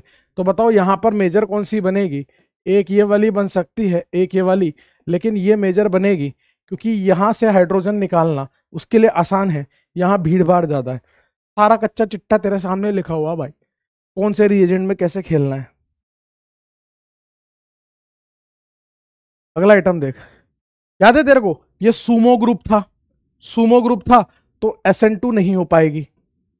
याद है तेरे को ये 1 डिग्री है, 1 डिग्री में अगर तू कैटायन बनाएगा तो 1 डिग्री कैटायन बन ही नहीं सकता, पहले बच्चा पैदा हो फिर रीअरेंजमेंट की बात होगी ना, पहले कैटायन बने तो रीअरेंज कराऊंगा ना, कैटायन ही नहीं बना तो SN1 भी नहीं देगा, अल्कोहलिक क्यूएच हीट E2 की बात करते हैं, ये अल्फा है, ये बीटा है, बीटा पे हाइड्रोजन ही नहीं है बाबा, E2 भी नहीं देगा। अब बचा E1 पानी के साथ हीट, तो उस केस में क्योंकि हीट दे रखी है तो जबरदस्ती केटायन बन जाएगा। केटायन एक बार जबरदस्ती बना लिया तो 1,2 मिथाइल शिफ्ट भी लग जाएगा, तो यहां से कहानी यहां पहुंच जाएगी, ये 2 से मिथाइल 1 पे ले आओ, ठीक है ना। उसके बाद यहां से आप अल्फा हाइड्रोजन को निकाल दो ना, तो यहां से दो प्रयोग बनेंगे, एक ये वाला और एक ये वाला। भाई इसके रेस्पेक्ट में ये अल्फा, ये अल्फा, ये अल्फा है ना, तो ये वाला मेजर बन जाएगा। कहने का मतलब ये है कि ये आइटम केवल E1 देता है, SN1 SN2 वो नहीं देता, ठीक है सर। फिर ये देखिए 3 डिग्री है, SN2 नहीं देगा। इथेनॉल इथेनॉल इथेनॉल के साथ SN1 अगर तेने करवाने की कोशिश करी, ब्रेड्स रूल का उल्लंघन हो जाएगा, Bredt's rule violate, Bredt's rule violate मतलब नहीं बनेगा। यहां पर भी नहीं होगी, क्यों? क्योंकि ब्रेड्स रूल वॉयलेट हो जाएगा, ब्रेड्स रूल वॉयलेट। और अगर तूने यहां पर अल्फा से हेलोजन और बीटा से हाइड्रोजन निकाल दिया तो एल्कीन बनेगी, और एल्कीन नहीं बन सकती क्योंकि ब्रेड्स रूल वॉयलेट हो जाएगा, ब्रिज हेड कार्बन sp2 नहीं बन सकता, ये भी नहीं हो पाएगी। कहने का मतलब है ना E2 होगी, ना E1 होगी, ना SN1 ना SN2 इस वाले एग्जाम्पल में, तो हमें हाँ के साथ ना भी पता होना चाहिए। नेक्स्ट है रिएक्शन विद मेटल, ये तो पढ़ चुके हो आप, वुड्स रिएक्शन 1 का 2 1 का 2, ठीक है ना। वुड्स रिएक्शन क्या होती है, RX है, अगर ये R आपका CH3 1 डिग्री 2 डिग्री है तो आप यहां से बॉन्ड तोड़ देते हो, R डॉट बनाते हो, उस R डॉट को उसी के जैसे R डॉट के साथ कंबाइन करके RR बना देते हो, ठीक है। अगर आपका R 3 डिग्री वाला है तो 3 डिग्री वाले केस में आप H निकाल लो और ये Cl निकालो, HCl यहां से निकलता है, और 3 डिग्री वाले केस में एल्कीन बनती है। ये सब पढ़ चुके हो, फिर दोबारा से इतना एक्सप्लेन करने का समय तो है नहीं भाई। अगर एक ही कंपाउंड में 2 हेलोजन है तो आप क्या करोगे, यहां पे डॉट, यहां पे डॉट, 2 डॉट बनाओगे। अब खुद से खुद की हाथ मिलाने की पॉसिबिलिटी और मेरी तेरे से हाथ मिलाने की पॉसिबिलिटी, तो मेरा मन है, मेरा हाथ मिलाने का मन हो रहा है, मैंने मिला लिया, मेरा मन है तेरे से हाथ मिलाने का, तू बोल रहा है चल चल नहीं मिला रहा, तेरे को मनाना पड़ेगा, टाइम लगेगा उसमें। तो हमेशा इंट्रामोलिकुलर रिएक्शन इंटर से फास्ट होती है, तो मतलब ये डॉट बने तो खुद ही आपस में जुड़ना पसंद करेंगे, तो यहां पर पाई बॉन्ड आ जाएगा। फिर यहां से Cl, यहां से Cl, तो यहां क्या बन जाएगा, डॉट डॉट, इन दोनों डॉट को कंप्लीट जोड़ देंगे, बाइसाइक्लिक कंपाउंड बन जाएगा। यहां से ये पाई, ये डॉट, ये डॉट, अगर तेने इसको जोड़ दिया तो ये कंपाउंड एंटी एरोमेटिक बन जाएगा। ऐसे केस में ये अपने जैसे दूसरे कंपाउंड से मिलता है और एक तबाही मचने से बच जाता है और नॉन एरोमेटिक बन जाता है। अगर आपने इसको जोड़ दिया होता ना खुद ही को, तो ये ऐसा बन जाता जो कि एंटी एरोमेटिक होता है, और एंटी एरोमेटिक बन ही नहीं पाता ना। तो ये सोडियम के साथ रिएक्शन थी, मेटल के साथ, है ना, पढ़ रखी है आपने। फिर preparation of Grignard, RX Mg ट्राइथर के साथ क्या बना लेता है, RMgX बना लेता है। मैग्नीशियम जो है ना, मैग्नीशियम वो 2 इलेक्ट्रॉन छोड़ता है, जितने भी मेटल होते हैं वो सब इलेक्ट्रॉन छोड़ते हैं। ये RX है, R पे प्लस X पे माइनस, और ये जो 2 इलेक्ट्रॉन अभी आए हैं वो R प्लस से मिलेंगे तो R माइनस और X माइनस बना लेंगे, ये 2 इलेक्ट्रॉन इस पर अटैक करके इन दोनों रिएक्शन को आपस में जोड़ दे, तो इधर क्या है RX और Mg, और इधर क्या है R minus Mg plus 2 X minus, तो R minus Mg plus 2 X minus. इस तरह से आपका ग्रिग्नार्ड रिएजेंट का फॉर्मेशन होता है। ग्रिग्नार्ड कब जल्दी बनेगा, जब ये RX का बॉन्ड जितनी जल्दी टूटेगा, तो RF RCl RBr RI, तो RI जल्दी टूटेगा, बड़ा बॉन्ड है। अब जैसे जहां पर आपका हेलोजन लगा है बस वहीं पे बीच में आपको मैग्नीशियम फंसाना है, MgBr, ये बन गया आपका ग्रिग्नार्ड। क्लियर है? कुछ भी हो, मतलब जैसे पीएच होता, PHBr, तो PHBr में बीच में Mg फंसा दो, PHMgBr बन जाएगा। ठीक है सर, ये कहानी है ग्रिग्नार्ड रिएजेंट के मेटल के साथ रिएक्शन। अब नेक्स्ट है हमारा method of preparation of halo alkane. एक सेकंड देखना यार, हाँ भाई। अब है method of preparation of halo alkane मेरे भाई। अभी तक अपन पढ़ रहे थे chemical properties of halo alkane, मतलब हेलो एल्केन से क्या क्या बन सकता था। एक तो SN1 SN2 पढ़ी, एक E1 E2 E1 C भी पढ़ी, मतलब E1 E2 E1 C भी आप पहले भी पढ़ चुके थे, मैंने सिर्फ उसको कंपेयर करने के लिए पढ़ाया था। Method of preparation of halo alkane 3 तरीके से बना सकते हैं, एक तो हाइड्रोकार्बन से, एक अल्कोहल से, और हेलोजन एक्सचेंज से जो हम पढ़ चुके हैं, फिंकलसीन भी पढ़ चुके हैं, स्वार्ट्ज भी पढ़ चुके हैं, बता चुका हूँ, NaI acetone, AgF, COF2, SbF5 उस सबसे करके बता चुका हूँ। हाइड्रोकार्बन में एल्केन, एल्कीन, एल्काइन से बता रहा हूं, क्विकली रिवाइज कराऊंगा क्योंकि हाइड्रोकार्बन में आप ये पढ़ चुके हो। अल्कोहल वाली अपन देख लेंगे एक बार। सबसे पहले फ्रॉम एल्केन, जो कि फोटो हेलोजिनेशन ऑफ एल्केन होता है। फोटो हेलोजिनेशन ऑफ एल्केन में जैसे आप F2Cl2 Br2 I2 इनके साथ रिएक्शन कराते हो और रेडिकल मैकेनिज्म से कराते हो, ठीक है। आपको बस डिफरेंट हाइड्रोजन ढूंढने होते हैं, उन हाइड्रोजन की जगह पर हेलोजन लगाना होता है। अब इसमें ये वाला ये वाला ये वाला ये वाला हाइड्रोजन तो एक जैसा है, ये वाला भी एक जैसा है, लेकिन ये वाला और ये वाला अलग है, मतलब 2 प्रकार के हाइड्रोजन इसमें मौजूद हैं। वहां पे क्या लग सकता है, फ्लोरीन, मतलब आपका फ्लोरीन यहां लग सकता है और आपका फ्लोरीन यहां लग सकता है, ठीक है ना, 2 जगह पे फ्लोरीन लग सकता है। सेम Cl के साथ ये यहां लग सकता है, यहां लग सकता है, Br यहां लग सकता है, यहां लग सकता है, रेडिकल मैकेनिज्म से। अब यहाँ पे मेजर माइनर प्रोडक्ट के क्वेश्चन आ जाते हैं कि मेजर प्रोडक्ट कौन सा बनेगा, माइनर प्रोडक्ट कौन सा बनेगा, उसकी बात बता देता हूँ। उसके लिए मैंने सब लिख रखा है। RP मतलब rate of 1 degree hydrogen, RS मतलब 2 डिग्री हाइड्रोजन की रेट, 3 डिग्री हाइड्रोजन की rate RT, NP NS NT क्या है, number of 1 degree, number of 2 degree, number of 3 degree hydrogen. ये टेबल है जिसमें रेट ऑफ हाइड्रोजन लिखी है 1 डिग्री, 2 डिग्री, 3 डिग्री की, फ्लोरीन के, क्लोरीन के और ब्रोमीन के केस में। इसमें सिर्फ हमें क्लोरीन वाली याद रखनी है, फिलहाल देख लो, लेकिन याद क्लोरीन वाली रखनी है, उसमें लफड़ा आता है। क्लोरीन ब्रोमीन में कोई लफड़ा नहीं है। अगर मैं आपसे पूछूं कि इसमें 1 डिग्री हाइड्रोजन कितने हैं, तो 3 3 6 3 9 3 12। अगर मैं आपसे पूछूं इसमें सेकेंडरी कितने हैं, तो कोई सेकेंडरी कार्बन ही नहीं है, तो सेकेंडरी हाइड्रोजन कहां से होंगे। टर्सरी कितने हैं, तो 1 1 2 टर्सरी हाइड्रोजन है, ठीक है ना। तो मेरे दोस्त परसेंटेज प्राइमरी क्या आएगा, NP इंटू RP, ये परसेंटेज प्राइमरी आएगा। एक्चुअल में पूरा तो ऐसा आता है NPRP upon NPRP plus NSRS plus RS plus NTRT, लेकिन नीचे वाली टर्म सबके केस में सेम ही आती है, तो केवल ऊपर वाली टर्म से ही हम पता कर लेते हैं कि कौन मेजर कौन माइनर बनेगा। तो नंबर ऑफ प्राइमरी हाइड्रोजन कितने हैं, 12, और उनकी रेट कितनी है, 1, तो 12 इंटू 1 ये 12 बनेंगे। परसेंटेज टर्सरी कितने हैं भाई, कहाँ है, 2, और रेट ऑफ टर्सरी भी कितनी है फ्लोरीन के केस में, इसको ऑब्जर्व कर, इसको करना, 3 डिग्री की भी 1 है, तो 2 इंटू 1 ये 2, इसका परसेंटेज ज्यादा है इसके परसेंटेज से, मतलब यहां पे कौन ज्यादा बनेगा, प्राइमरी वाला ज्यादा बनेगा। फिर क्लोरीन के केस में देखो आप, प्राइमरी कितने हैं, 12 हैं, और रेट ऑफ प्राइमरी कितनी है, 1, तो 12 इंटू 1 12। टर्सरी कितने हैं, 2, और रेट ऑफ टर्सरी कितनी है, 5 10, ये कितना आया, 10 आ गया।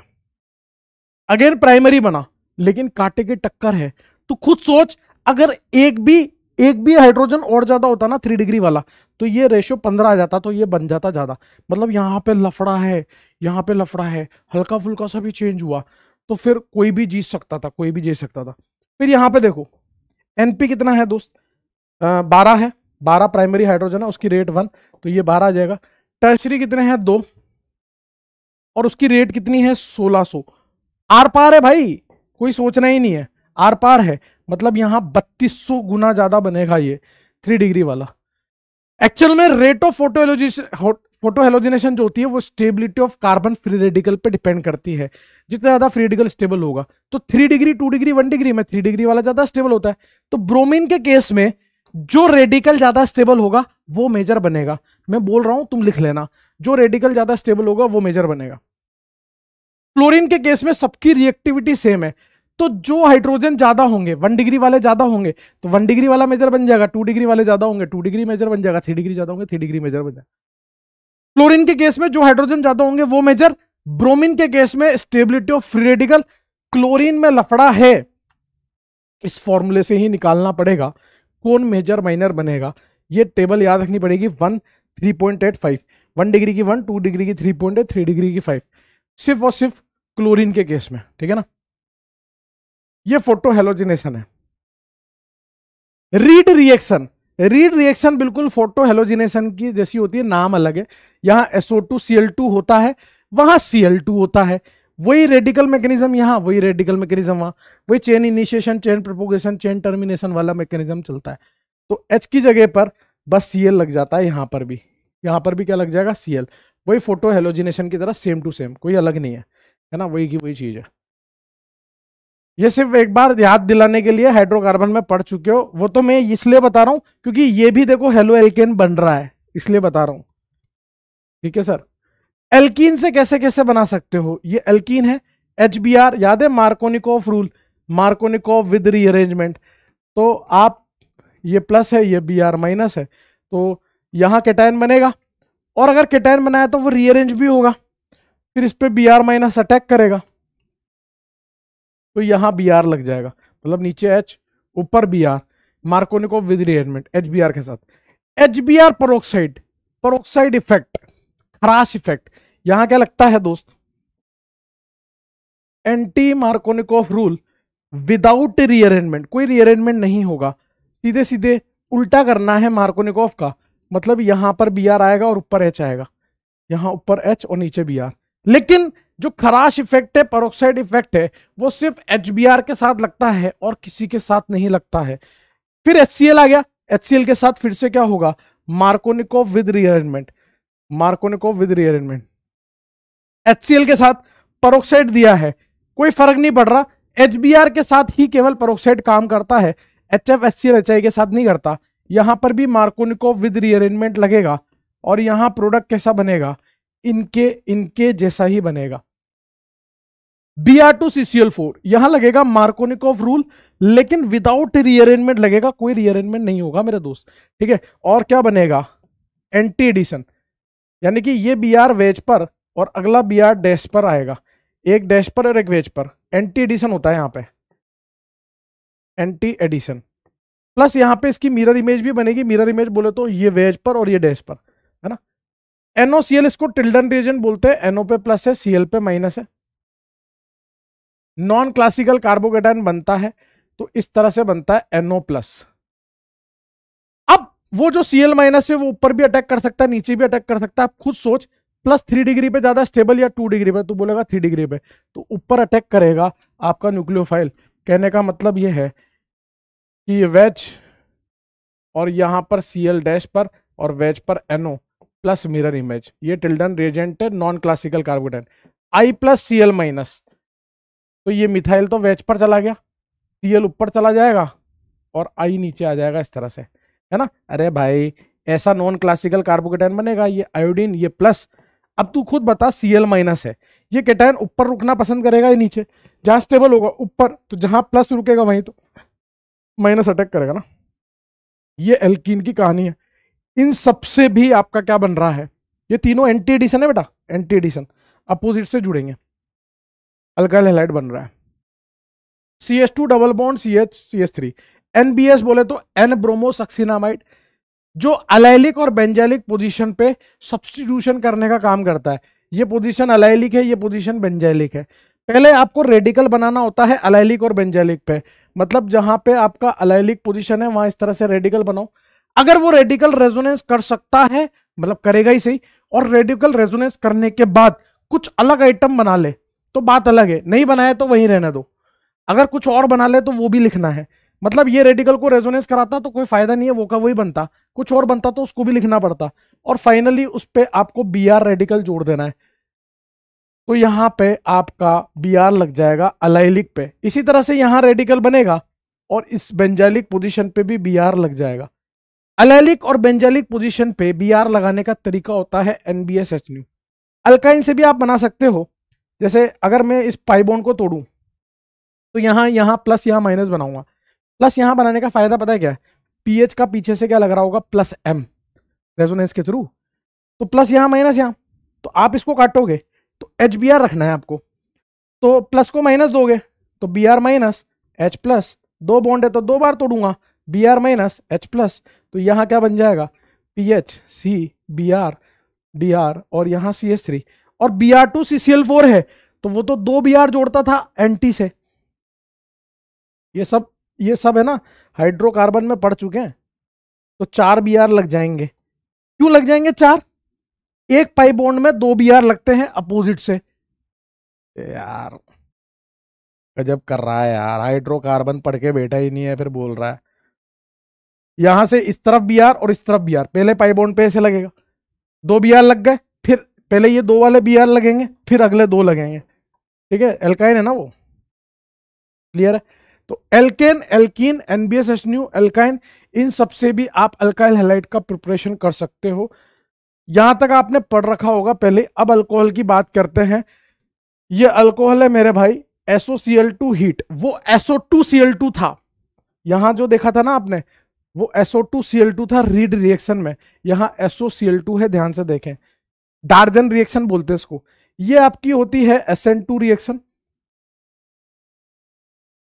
SNI, ये होती है आपकी SN2, ये आपकी SN2 होती है, ये आपकी SN2 होती है, और ये आपकी SN1 होती है। अब मेरी बात सुनना ध्यान से, जिस तरफ OH लगा है उसी तरफ आपका यहां Cl लग जाएगा।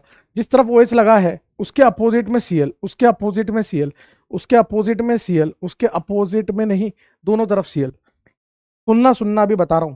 यहां पर आपका जो प्रोडक्ट बनता है वो कैसा बनता है, रिटेंशन प्रोडक्ट बनता है। यहां इन्वर्जन, यहां इन्वर्जन, यहां इन्वर्जन प्रोडक्ट बनता है। और यहां पर क्या बनेगा, अगर कायरल सेंटर होगा तो SN1 के हिसाब से सब कुछ बन जाएगा। पहले तो यहां पे ऐसे ही कर लो यार, पहले यहां कार्बोकेटाइन बनेगा, उस कार्बोकेटाइन पे फिर Cl- का अटैक होगा, फिर RCl बनेगा। कार्बोकेटाइन बन रहा है तो रीअरेंजमेंट वगैरह भी होंगे। इनकी ट्रिक बता रहा हूं, इन तीनों की ट्रिक देखो आप। ROH, SOCl2 को ऐसे लिख दो, और सोले मूवी ठाकुर ये हाथ मुझे दे दे गब्बर, RCl, SO2 और HCl। इस RCl के साथ SO2 भी बनेगा और HCl भी बनेगा, इस RCl के साथ SO2 भी बनेगा और HCl भी बनेगा। बस ये रिटेंशन बनेगा, सेम साइड से लगेगा जिधर OH है, ये अपोजिट साइड में लगेगा, इन्वर्जन प्रोडक्ट बनेगा। ठीक है, अब मैं PCl5 के साथ बता रहा हूं आपको। PCl5 के साथ यही टेक्निक देखना, यहां बीच में PCl3 और उसकी 2 बाहें ऐसे फैला दे। सोले मूवी ठाकुर ये हाथ मुझे दे दे गब्बर, ऐसे काट दे, RCl, POCl3 और HCl, POCl3 और HCl, ये बन जाएगा POCl3 और HCl। ठीक है, ROH और PCl3 के साथ की कहानी बता रहा हूं। ROH शॉर्ट ट्रिक्स बता रहा हूं, शॉर्ट ट्रिक्स। और ये PCl, यहां से ये डब्बा मैकेनिज्म, H3PO3 बाहर, RCl, तो यहां साथ में क्या बन जाएगा, H3PO3। RCl इन्वर्जन प्रोडक्ट बनेगा, बस ये ध्यान रखना। देख ले एक बार, है ना दिमाग में। SOCl2 के साथ इन्वर्जन, सॉरी रिटेंशन, SOCl2 के साथ हीट दियो पिरीडीन के साथ, तो SN2, PCl5 के साथ SN2 और उसके साथ SN1। OH की जगह पे Cl लगाना है। ये सोले मूवी ठाकुर ये हाथ मुझे दे दे गब्बर, ये क्वेश्चन है, ये क्वेश्चन करते ही उस क्वेश्चन मतलब वो सब फील आ जाएगी उसकी। जैसे यहाँ पे वेज पे दे रखा है SNI लगाना है, तो SNI लगाना है, जिस तरफ OH है उसी तरफ Cl लगेगा। यहां SN2 लगाएगा, वो कर लेना, पोज करके कर लेना भाई, अपोजिट में Cl आ जाएगा। यहां SN2 लगाना है तो OH के अपोजिट में Cl आ जाएगा। PCl3 है, SN2 लगाएगा तो OH के अपोजिट में Cl आ जाएगा। यहां SN1 लगाएगा तो पहले जहां OH है वहां कैटायन बनेगा। इसको हटा ले, चल इसको फ्री कर। यहां कैटायन बनेगा, ये कैटायन क्या करेगा, 1,2 हाइड्राइड शिफ्ट करेगा। ये 1 है, ये 2 है, तो 1 का माल 2 को, 2 का माल 1 को, ये कैटायन यहां पहुंचेगा। उसके बाद इस कैटायन पे Cl- का अटैक होगा और यहां Cl लग जाएगा। समझ गया, रीअरेंजमेंट हो गया। ये कहानी थी। अब है method of preparation of hello Erin. Halo alkane पूरा खत्म हो गया, हेलो एरिन की बात चल रही है। पहला है इलेक्ट्रोफिलिक सब्स्टिट्यूशन रिएक्शन मेरे भाई, इलेक्ट्रोफिलिक सब्स्टिट्यूशन। यहां जो H है ना उसकी जगह पे हमें इलेक्ट्रोफाइल को सब्स्टिट्यूट करना है। इसको मैं दूल्हा दुल्हन रिएक्शन भी बोलता हूं। ये है हमारा दूल्हा, ये है दुल्हन। दूल्हा करेगा दुल्हन पे अटैक, दूल्हा जब दुल्हन पे अटैक करेगा तो क्या बनेगा, पाई पाई, यहां H था, ये इलेक्ट्रोफाइल और यहां पे प्लस आ जाएगा। इसको बोलते हैं विलेन इंटरमीडिएट सिग्मा कॉम्प्लेक्स है ना, अरेनियम आयन, और ये स्लो स्टेप होगा। नेक्स्ट स्टेप में क्या होगा, नेक्स्ट स्टेप में कोई बेस होगा, वो बेस क्या करेगा, वो बेस इससे H+ लेगा और यहां से इलेक्ट्रॉन घेर के चला जाएगा। तो यहां पाई, यहां पाई, यहां पाई, और उस H की जगह पे इलेक्ट्रोफाइल सब्स्टिट्यूट हो गया, और दूल्हा और दुल्हन दोनों के करेक्टर प्रोडक्ट में आने ही थे जो दिख ही रहे, ठीक है ना। पहला स्टेप स्लो स्टेप है, ठीक है ना। बस यहाँ पे गेम क्या है, सारा इलेक्ट्रोफाइल का गेम है। आपको अलग अलग रिएक्शन में नए नए इलेक्ट्रोफाइल्स बनाने होते हैं। आपने हाइड्रोकार्बन में सुना होगा नाइट्रेशन, हेलोजिनेशन, सल्फोनेशन, वही वाली रिएक्शन है ये बेसिकली। फिलहाल हमें हेलोएरिन बनाना है, तो हमें X2Lx3, X2Fex3, X2Fe हीट, यहां से आपको X+ इलेक्ट्रोफाइल देखने को मिलेगा, और इलेक्ट्रोफाइल दिख गया, H की जगह पे उसको रख दीजिए, H की जगह सब्स्टिट्यूट कर दो, ये बन गया आपका हेलोएरिन। यहां से आपको X+ इलेक्ट्रोफाइल मिलेगा। अब आपको पता है ये जो CH3 है इसका +H नेचर होता है, हाइपर कॉन्जुगेशन। तो ये कैसा हो जाता है, ऑर्थो पैरा डायरेक्टिंग हो जाता है। तो ये X+ कहां कहां लग सकता है, ये इसके ऑर्थो पे लग सकता है, और ये इसके पैरा पे लग सकता है। कहां कहां लग सकता है, ऑर्थो पे और पैरा पे लग सकता है दोस्त, ऑर्थो पैरा पे। दूसरा है न्यूक्लियोफिलिक सब्स्टिट्यूशन। पहले था इलेक्ट्रोफाइल जो था बिखारी, अब ये है न्यूक्लियोफाइल। मतलब अब की बार दुल्हन दहेज लेके आई है, दुल्हन दहेज लेके आई है, न्यूक्लियोफाइल अटैक करेगा जहां N2 लगा है। N2 बोले तो ये बेंजीन डाइएजोनियम सॉल्ट है बेटा। ये क्या है, बेंजीन डाइएजोनियम सॉल्ट कहते हैं इसे, बेंजीन डाइएजोनियम सॉल्ट। ये न्यूक्लियोफाइल जहां N2 लगा है वहां अटैक करेगा, और ये पाई बॉन्ड इधर शिफ्ट हो जाएगा। ऐसा करने से क्या हुआ, यहां पाई, यहां पाई, यहां N2+, यहीं पे न्यूक्लियोफाइल, और दुल्हन दहेज लेके आई थी तो यहां बनेगा माइनस। वहां तो देना पड़ा था, यहां लेके आई है तो माइनस आया। अगले ही पल में क्या होगा, अगले ही पल में ये होगा मेरे भाई कि माइनस वापस पाई बॉन्ड बनाएगा, और N2 दुनिया का सबसे तगड़ा लिविंग ग्रुप होता है, तुरंत एस्केप कर जाता है। यहां से N2 निकल जाएगा, बेंजीन की एरोमेटिसिटी मेंटेन हो जाएगी, और जहां N2 लगा था ना उसकी जगह पे न्यूक्लियोफाइल लग गया। ये है न्यूक्लियोफिलिक सब्स्टिट्यूशन। मतलब हम इलेक्ट्रोफाइल को भी सब्स्टिट्यूट कर सकते थे, न्यूक्लियोफाइल को भी, उससे भी हमने हेलोएरिन बनाया। इससे कैसे कैसे बना सकते हैं, यही सेम मैकेनिज्म फॉलो होगा हर एक केस में। मैंने पूरा चार्ट बना रखा है, ये रहा वो चार्ट। पीएच मतलब बेंजीन N2+, बस वो जो न्यूक्लियोफाइल है वो चेंज होते रहेंगे। जैसे यहाँ Cu2 Cl2 HCl8, यहाँ से Cl- आएगा, Cu2 Br2 HBr8 Br- आएगा, Cu Cn HCn8 Cn- आएगा, Cl- आएगा, Br- आएगा, I- आएगा, इस तरह से चलता रहेगा। तो यहां से क्या बनेगा मेरे भाई, PHCl chlorobenzene, PHBr bromobenzene, PHCN cyanobenzene या बेंजोनाइट्राइल, और PHCl बन जाएगा, यहां से PHBr बन जाएगा, यहां से PHI बन जाएगा। इन रिएक्शन के नाम भी हैं, इनको बोलते हैं सैंडमेयर रिएक्शन। इसको क्या बोलते हैं, सैंडमेयर रिएक्शन। इन दो को बोलते हैं गाटरमान रिएक्शन, इन दो को क्या बोलते हैं, गाटरमान रिएक्शन। इस रिएक्शन का कोई नाम नहीं है, आपकी मर्जी पड़े जो दे देना। फिर HbF4 के साथ जब रिएक्ट कराते हैं तो यहां जो बनता है वो बनता है PHN2+ BF4-, fluoroborate benzenium benzene diazonium salt बनता है, जो कि रूम टेम्परेचर पे स्टेबल होता है, लेकिन हल्का सा हीट करते ही ये फ्लोरोबेंजीन में बदल जाता है। इस रिएक्शन का नाम होता है बाल्ज शीमान रिएक्शन। इसको बोलते हैं बाल सीमान रिएक्शन मेरे भाई, बाल सीमान रिएक्शन। HbF4 के साथ वही बनेगा, PHN2+ BF4-, ये वाला कॉम्प्लेक्स बन जाएगा, ये स्टेबल है। NaNO2 कॉपर हीट के साथ किया तो ये नाइट्रोबेंजीन में तब्दील हो जाएगा। रिएक्शन का नाम नहीं, आपकी मर्जी पड़े रख लेना। H3PO2 H-, ethanol H-, H- देता नहीं है, रेडॉक्स रिएक्शन है। ये बन जाएगा बेंजीन, ये बन जाएगा बेंजीन, और इथेनॉल कन्वर्ट हो जाएगा इथेनल में, इथेनल में, और H3PO2 कन्वर्ट हो जाएगा H3PO3 में। मतलब ये कौन सी रिएक्शन है, ये रिएक्शन है मेरे भाई दोनों की दोनों, ये वाली दोनों रिएक्शन जो है वो रेडॉक्स रिएक्शन है। एक का ऑक्सीडेशन, दूसरे का रिडक्शन। N2 की जगह H लग गया, इनका तो रिडक्शन हुआ है, और ये इथेनॉल इथेनल में, H3PO2 H3PO3 में इनका ऑक्सीडेशन हुआ है, मतलब ये रेडॉक्स है। पानी के साथ जब आप इसकी रिएक्शन कराओगे तो ये बना लेगा फिनॉल। जिनका नाम लिखा है वो नेम रिएक्शन है, जिनका नहीं लिखा वो नहीं है। ठीक है सर, आगे चले सर। ये था मेथड ऑफ प्रिपरेशन ऑफ हेलोएरिन। अब बात है केमिकल प्रॉपर्टी की। तो मैंने आपको पहले ही बताया था कि ये जो एक्स का लोन पेयर है ये पाई बॉन्ड के साथ रेजोनेंस करता है, जिसकी वजह से यहाँ पार्शियल डबल बॉन्ड कैरेक्टर आते हैं। तो आसानी से इस एक्स को मैं न्यूक्लियोफाइल से रिप्लेस नहीं कर सकता, ये एसएन रिएक्शन नहीं देगा। लेकिन आप जबरदस्ती करोगे तो कुछ भी हो सकता है, जबरदस्ती तो कुछ भी हिसाब किताब ही नहीं है ना, जबरदस्ती तो कुछ भी हो सकता है। तो पहला प्रोसेस है डाउस प्रोसेस, जिसको बेंजाइन मैकेनिज्म कहते हैं। SNEA substitution, nucleophilic elimination then addition. ये एक इंडस्ट्रियल मेथड है फिनॉल बनाने का, बहुत तगड़ा मेथड है। क्लोरोबेंजीन से यहां पे बन जाएगा फिनॉल। ये वैल्यूज याद रखनी है आपको, ये वैल्यू सीधे सीधे पूछ लेता है जेईई मेंस में। NaOH 623 केल्विन 300 एटमॉस्फेरिक प्रेशर पूछ लेगा वो, 623 केल्विन 300 एटमॉस्फेरिक प्रेशर, ध्यान रहे। मैं इसका थोड़ा मैकेनिज्म बता रहा हूं, इसके मैकेनिज्म से भी सवाल आ जाते हैं, इसलिए सुन लीजिए इसमें क्या क्या इंपॉर्टेंट बातें हैं। सबसे पहली बात तो यहां पाई पाई, यहां क्लोरीन। सबसे इंपॉर्टेंट चीज जो यहां पर है कि ये OH- यहां पर न्यूक्लियोफाइल नहीं, बेस की तरह काम करता है। तो पहले तो इसकी खुद की औकात होनी चाहिए। ये हुआ, इससे कोई तगड़ा बेस हुआ तो और मजा आ जाएगा, जैसे NH2- हुआ, CH3- हुआ।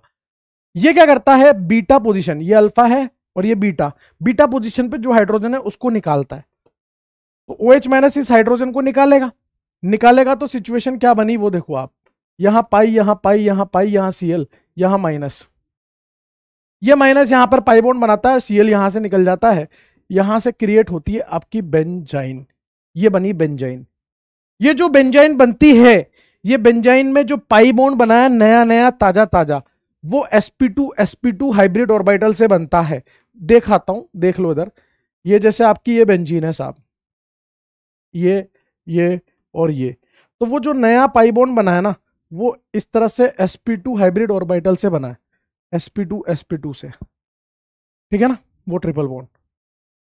फिर अगला आइटम देखो, अब होगा क्या, इस पे OH- अटैक करेगा। अब OH- दो जगह पे अटैक कर सकता है, या तो इस तरफ, तो ये बॉन्ड इधर टूट जाएगा, तो क्या बनेगा, पाई पाई, यहां OH और यहां माइनस। या फिर क्या कर सकता था, OH- क्या कर सकता था, ध्यान से देखना मेरे दोस्त, OH- इस तरफ से अटैक करता और पाई बॉन्ड को इधर तोड़ देता। मतलब एक और सिचुएशन ये बन सकती थी, यहां पाई, यहां पाई, यहां पाई, यहां OH लग जाता और यहां माइनस बन जाता। एक OH वहां जुड़ा है जहां क्लोरीन पहले से लगा है, एक OH वहां जुड़ा है क्लोरीन के बगल वाली जगह पर, ठीक है ना। प्रोडक्ट हालांकि सेम से ही है, कोई अलग नहीं है। जब इसमें फाइनली आप एसिड की कुछ बूंदे डालोगे तो ये फाइनली आपको क्या दे देगा, ये फाइनली आपको फिनॉल दे देगा, फिनॉल दे देगा। मजा तब आता है इस क्वेश्चन में जब मान लो कि ये वाला क्लोरीन जो होता है ये स्टार होता, मतलब स्टार मतलब ये कार्बन 14 होता, इस तरह से अलग कार्बन होता, तो यहां पर भी स्टार आता, यहां पर भी स्टार आता। अब ये दोनों कार्बन अलग अलग हो गए, यहां पर भी स्टार आता, यहां पर भी स्टार आता, तो एक तो ये स्टार वाला बन गया, समझना बात को, गेम समझना। और दूसरा क्या बन जाता, पाई पाई पाई, स्टार के बगल में OH लगता। जहां स्टार है वहीं पे अगर OH लगा है तो उसको बोलते हैं DSP और इसको बोलते हैं CSP। DSP बोले तो डायरेक्ट सब्सटीट्यूटेड प्रोडक्ट, और CSP बोले तो साइन सब्सटीट्यूटेड प्रोडक्ट। कहने का मतलब है जहां Cl है वहीं OH तो डायरेक्ट है, उसके बगल में OH तो वो साइन सब्सटीट्यूटेड है, ठीक है। सबसे इंपॉर्टेंट चीज क्या है, बीटा पोजीशन पे हाइड्रोजन होना। अगर मैं इसकी बीटा पोजीशन को भर देता, यहां मिथाइल लगा देता, तो ये रिएक्शन हो ही नहीं पाती, क्योंकि बीटा पे हाइड्रोजन ही नहीं है। तो सबसे इंपॉर्टेंट क्या है, बीटा हाइड्रोजन, फिर स्ट्रॉन्ग बेस, तभी जाके डाउस प्रोसेस हो पाएगा। मेरे हिसाब से कहानी समझ में आएगी, बेंजाइन बीच में बनता है एज ए इंटरमीडिएट।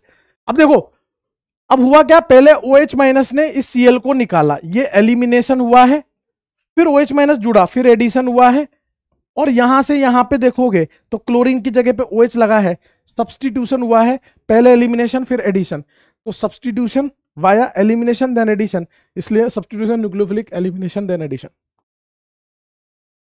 मेरे हिसाब से बात समझ गए होंगे। अगली कहानी देखो, एक और रिएक्शन है बस, SN2AR या SNAE रिएक्शन बोलते हैं, एरोमेटिक पे न्यूक्लियोफिलिक सब्सटीट्यूशन। अब इस बेंजीन पर पैरा या ऑर्थो पोजीशन पे हमने NO2 घुसेड़ दिए। हालांकि ये न्यूक्लियोफिलिक सब्स्टिट्यूशन नहीं देती क्योंकि पार्शियल डबल बॉन्ड कैरेक्टर होता है, लेकिन जबरदस्ती तो कुछ भी करा सकते हैं। तो ऑर्थो पैरा पे अगर NO2 लगे हों, NaOH 150 डिग्री pH 14 पर क्लोरीन की जगह पर क्या लग जाता है? OH। NaOH 100 डिग्री पर ही, मतलब जब 2 NO2 लगाओगे तो वो इलेक्ट्रॉन को चूस लेंगे बेंजीन के, समझ रहे हो? तो उस केस में यहां न्यूक्लियोफाइल के जुड़ने के और चांस हो जाएंगे, और अच्छा इलेक्ट्रोफाइल बन जाएगा। तो यहां पर OH 2 NO2, और अगर 3 NO2 लगा दिए तो उस बेंजीन की हालत ही खराब हो जाएगी। तो वो गर्म पानी में ही यहां पर आपको ये फिनॉल बना के दे देगा, ये पिक्रिक एसिड बन जाएगा। इसका मैकेनिज्म भी इंपॉर्टेंट है, मैकेनिज्म से क्वेश्चन आते हैं, तो इसलिए सुन लीजिए, एनसीईआरटी में भी दिया हुआ है। यहां पाई, यहां पाई, यहां पाई, यहां क्लोरीन, यहां NO2। एक बार सुन लो बस, सिंपल सा मैकेनिज्म है। यहां पर OH माइनस दिया है मेरे दोस्त। OH माइनस क्या करता है? जहां क्लोरीन है वहीं पे अटैक करता है। करना तो नहीं चाहिए, लेकिन इस अकेले NO2 ने इतनी गंभीर समस्या पैदा कर दी, इलेक्ट्रॉन चूस लिया, कि वो मतलब वहां अच्छा खासा डेल्टा प्लस क्रिएट हो गया। तो OH माइनस यहां अटैक करेगा, ये पाई बॉन्ड यहां से टूट जाएगा। होगा क्या? यहां क्या बन गया? पाई पाई, यहां क्लोरीन, यहां OH, यहां NO2, और यहां आ गया माइनस। इसको बोलते हैं मीजेनहाइमर कॉम्प्लेक्स। इसको क्या बोलते हैं? मीजेनहाइमर कॉम्प्लेक्स। ये आपकी कौन सी स्टेप है? ये आपकी स्लो स्टेप है, ये आपकी RDS है। मतलब जितना ज्यादा स्टेबल ये कार्बन आयन होगा ना, उतनी जल्दी ये रिएक्शन कंप्लीट होगी। रेट ऑफ रिएक्शन इसके कार्बन आयन पे डिपेंड कर रही है। अब ये एनायन रेजोनेंस करके यहां, यहां और यहां जा सकता है, मतलब ऑर्थो पैरा पे। तो मतलब आप खुद सोचो कि ये NO2 इस पे क्या लगा रहा होगा? Strong -M। जितने ज्यादा NO2 होंगे उतना ज्यादा ये माइनस खुश होगा, -M उतना ज्यादा लग रहा होगा, उतना ज्यादा NO2, उतना ज्यादा माइनस खुश होगा, उतनी जल्दी ये रिएक्शन होगी। एक बात सुनते रहना बस। अभी अब मान ले मैंने यहां क्लोरीन लगा रखा है, क्या मैंने अभी इस सिचुएशन में इस क्लोरीन को निकाला? नहीं, अभी लगा हुआ है। तो वो क्लोरीन भी इस माइनस को सपोर्ट ही कर रहा होगा ना, सपोर्ट ही कर रहा होगा। तो वो क्लोरीन क्या लगा रहा होगा? -I। अगर फ्लोरीन होता तो और ज्यादा -I। तो फ्लोरीन और क्लोरीन में अगर मैं तेरे से पूछूं यहां फ्लोरीन होता, क्लोरीन होता, तो ज्यादा अच्छा -I कौन लगाता? तू बोलता फ्लोरीन लगाता। तो फ्लोरीन और क्लोरीन में कौन जल्दी इस रिएक्शन को देना चाहिए था? मैंने क्या फ्लोरीन क्लोरीन को अभी निकाला है क्या स्लो स्टेप में? मैंने फ्लोरीन क्लोरीन को स्लो स्टेप में नहीं निकाला है, वो तो उल्टा फायदा दे रहे हैं, इस माइनस को स्टेबल कर रहे हैं। तो तू बोलता सर फ्लोरीन ज्यादा यहां पे माइनस को स्टेबल करेगा, बस इसलिए फ्लोरीन क्लोरीन ब्रोमीन आयोडीन में लगता तो ऐसा है कि आयोडीन में फास्ट होगी, लेकिन स्लो स्टेप में वो बॉन्ड टूटा ही नहीं, उल्टा सपोर्ट कर रहा है। ठीक है ना? अब फाइनली क्या होगा? अब फाइनली ये होगा कि ये माइनस वापस लौटेगा और यहां से क्लोरीन निकल जाएगा। क्या बन गया? पाई पाई, यहां पाई, यहां OH, क्लोरीन की जगह पर OH लग गया, NO2, यहां से Cl-। पहली स्टेप में हमने एडिशन किया है, OH को जोड़ा है। दूसरी स्टेप में Cl- को निकाला है, एलिमिनेशन। क्लोरीन के स्थान पर OH लगाया है, यानी कि न्यूक्लियोफाइल को सब्स्टिट्यूट किया है। न्यूक्लियोफाइल के सब्स्टिट्यूशन में पहले एडिशन फिर elimination, substitution nucleophilic addition then elimination. Why SN2? क्योंकि स्लो स्टेप में OH माइनस और ये जो आइटम है दोनों पे डिपेंडेंसी आ रही है, इसलिए ये बायोमोलिकुलर रिएक्शन है। स्लो स्टेप है ना, ये देख दोनों आ रहे हैं, इसलिए बायोमोलिकुलर रिएक्शन है। जितने ज्यादा NO2 होंगे उतना ज्यादा फायदा होगा, माइनस उतना ज्यादा स्टेबल होगा। इसमें इस तरह का एक रेट वाला क्वेश्चन आ जाता है दोस्त, compare rate of SN2 AR। तो जितने ज्यादा ऑर्थो पैरा पे NO2 उतनी ज्यादा रेट ऑफ SN/AR। तो यहां पर एक NO2 -M, यहां -M ऑर्थो पैरा पे, यहां -M, लेकिन मेटा पे सिर्फ -I लगता है, और यहां पे ऑर्थो पे और पैरा पे तीनों जगह पे -M है। -M। जितने ज्यादा -M -I होंगे उतना फायदा। तो D में सबसे फास्ट, फिर B में, फिर C में, फिर A में, DBCA हो जाएगा।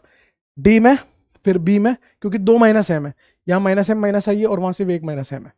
फिर बताया था तेरे को फ्लोरीन क्लोरीन ब्रोमीन आयोडीन, बाकी सब नीचे का आइटम सेम है, सब सेम चीज लटक रही है। तेरे को बताया था स्लो स्टेप में फ्लोरीन क्लोरीन ब्रोमीन आयोडीन निकलते नहीं है, वो तो अगली स्टेप में निकल रहे हैं ना। अबे यार क्या हो गया ये, वो तो अगली स्टेप में निकल रहे हैं ना, ये स्टेप तो फास्ट है, स्लो स्टेप में तो उल्टा फायदा पहुंचा रहा है। ये है ना स्लो स्टेप, वहां तो जुड़ा हुआ ही है। तो फ्लोरीन होगा ज्यादा फायदा पहुंचाएगा, तो ये निकल के आएगा माइनस आई, ज्यादा लगेगा उसका। एक फाइनल ये बच रहा है यार, इलेक्ट्रोफिलिक सब्स्टिट्यूशन रिएक्शन। अभी बताया आपको दूल्हा दुल्हन वाली बात, बस वही है। हेलोजन जो है उसका माइनस आई ग्रेटर देन प्लस एम होता है, लेकिन फिर भी ये ऑर्थो पैरा डायरेक्टिंग होता है। ऑर्थो पैरा पे यहाँ पे इलेक्ट्रोफाइल को जुड़वाता है। जो कंसंट्रेटेड HNO3 H2SO4 होता है, वहां पे NO2 प्लस इलेक्ट्रोफाइल होता है, X2 प्लस AlX3 में X प्लस इलेक्ट्रोफाइल होता है, RX प्लस AlX3 में R प्लस होता है, RCOX में RCO प्लस होता है। बस यहाँ पे प्रोडक्ट बना लो। अब इस हेलोजन के रेस्पेक्ट में ये NO2 कहाँ कहाँ लग सकता है, ऑर्थो पे, और कहाँ लग सकता है, पैरा पे। इसी को करो कॉपी। 65, अरे यार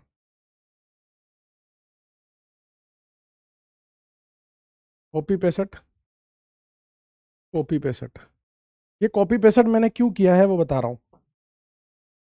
यहाँ से NO2 हटाओ, NO2 हटाओ, NO2 हटाओ, NO2 हटाओ, NO2 हटाओ। यहाँ पे लगाइए आप X X, यहाँ पे लगाइए आप XR XR, और यहाँ पर XCOR XCOR। ठीक है ना। यहाँ इलेक्ट्रोफाइल ये है, यहाँ इलेक्ट्रोफाइल R है, ये R प्लस है, ये रीअरेंज भी हो सकता है। तो रीअरेंजमेंट कराने के बाद इस R को जोड़े, और यहाँ इलेक्ट्रोफाइल X है तो ये बन सकता है, और यहाँ पे NO2 इलेक्ट्रोफाइल था, नाइट्रेशन, हेलोजिनेशन, फिडेलक्राफ्ट अल्काइलेशन, फिडेलक्राफ्ट असाइलेशन। अब मेटल के साथ जैसे वुड्स रिएक्शन थी, वैसे फिटिक, वुड्स फिटिक और उल्मान।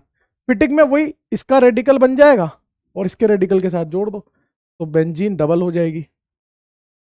वुड्स फिटिक में वुड्स का क्या था, अल्काइल हैलाइड, फिटिक का क्या था, अराइल हैलाइड, दोनों को रेडिकल मैकेनिज्म से जोड़ दो। उल्मान में भी वही काम किया जो वुड्स और फिटिक ने किया था, बस उसने आयोडीन वाला कंपाउंड लेके किया, चाहे अल्काइल आयोडाइड चाहे अराइल आयोडाइड, अराइल आयोडाइड।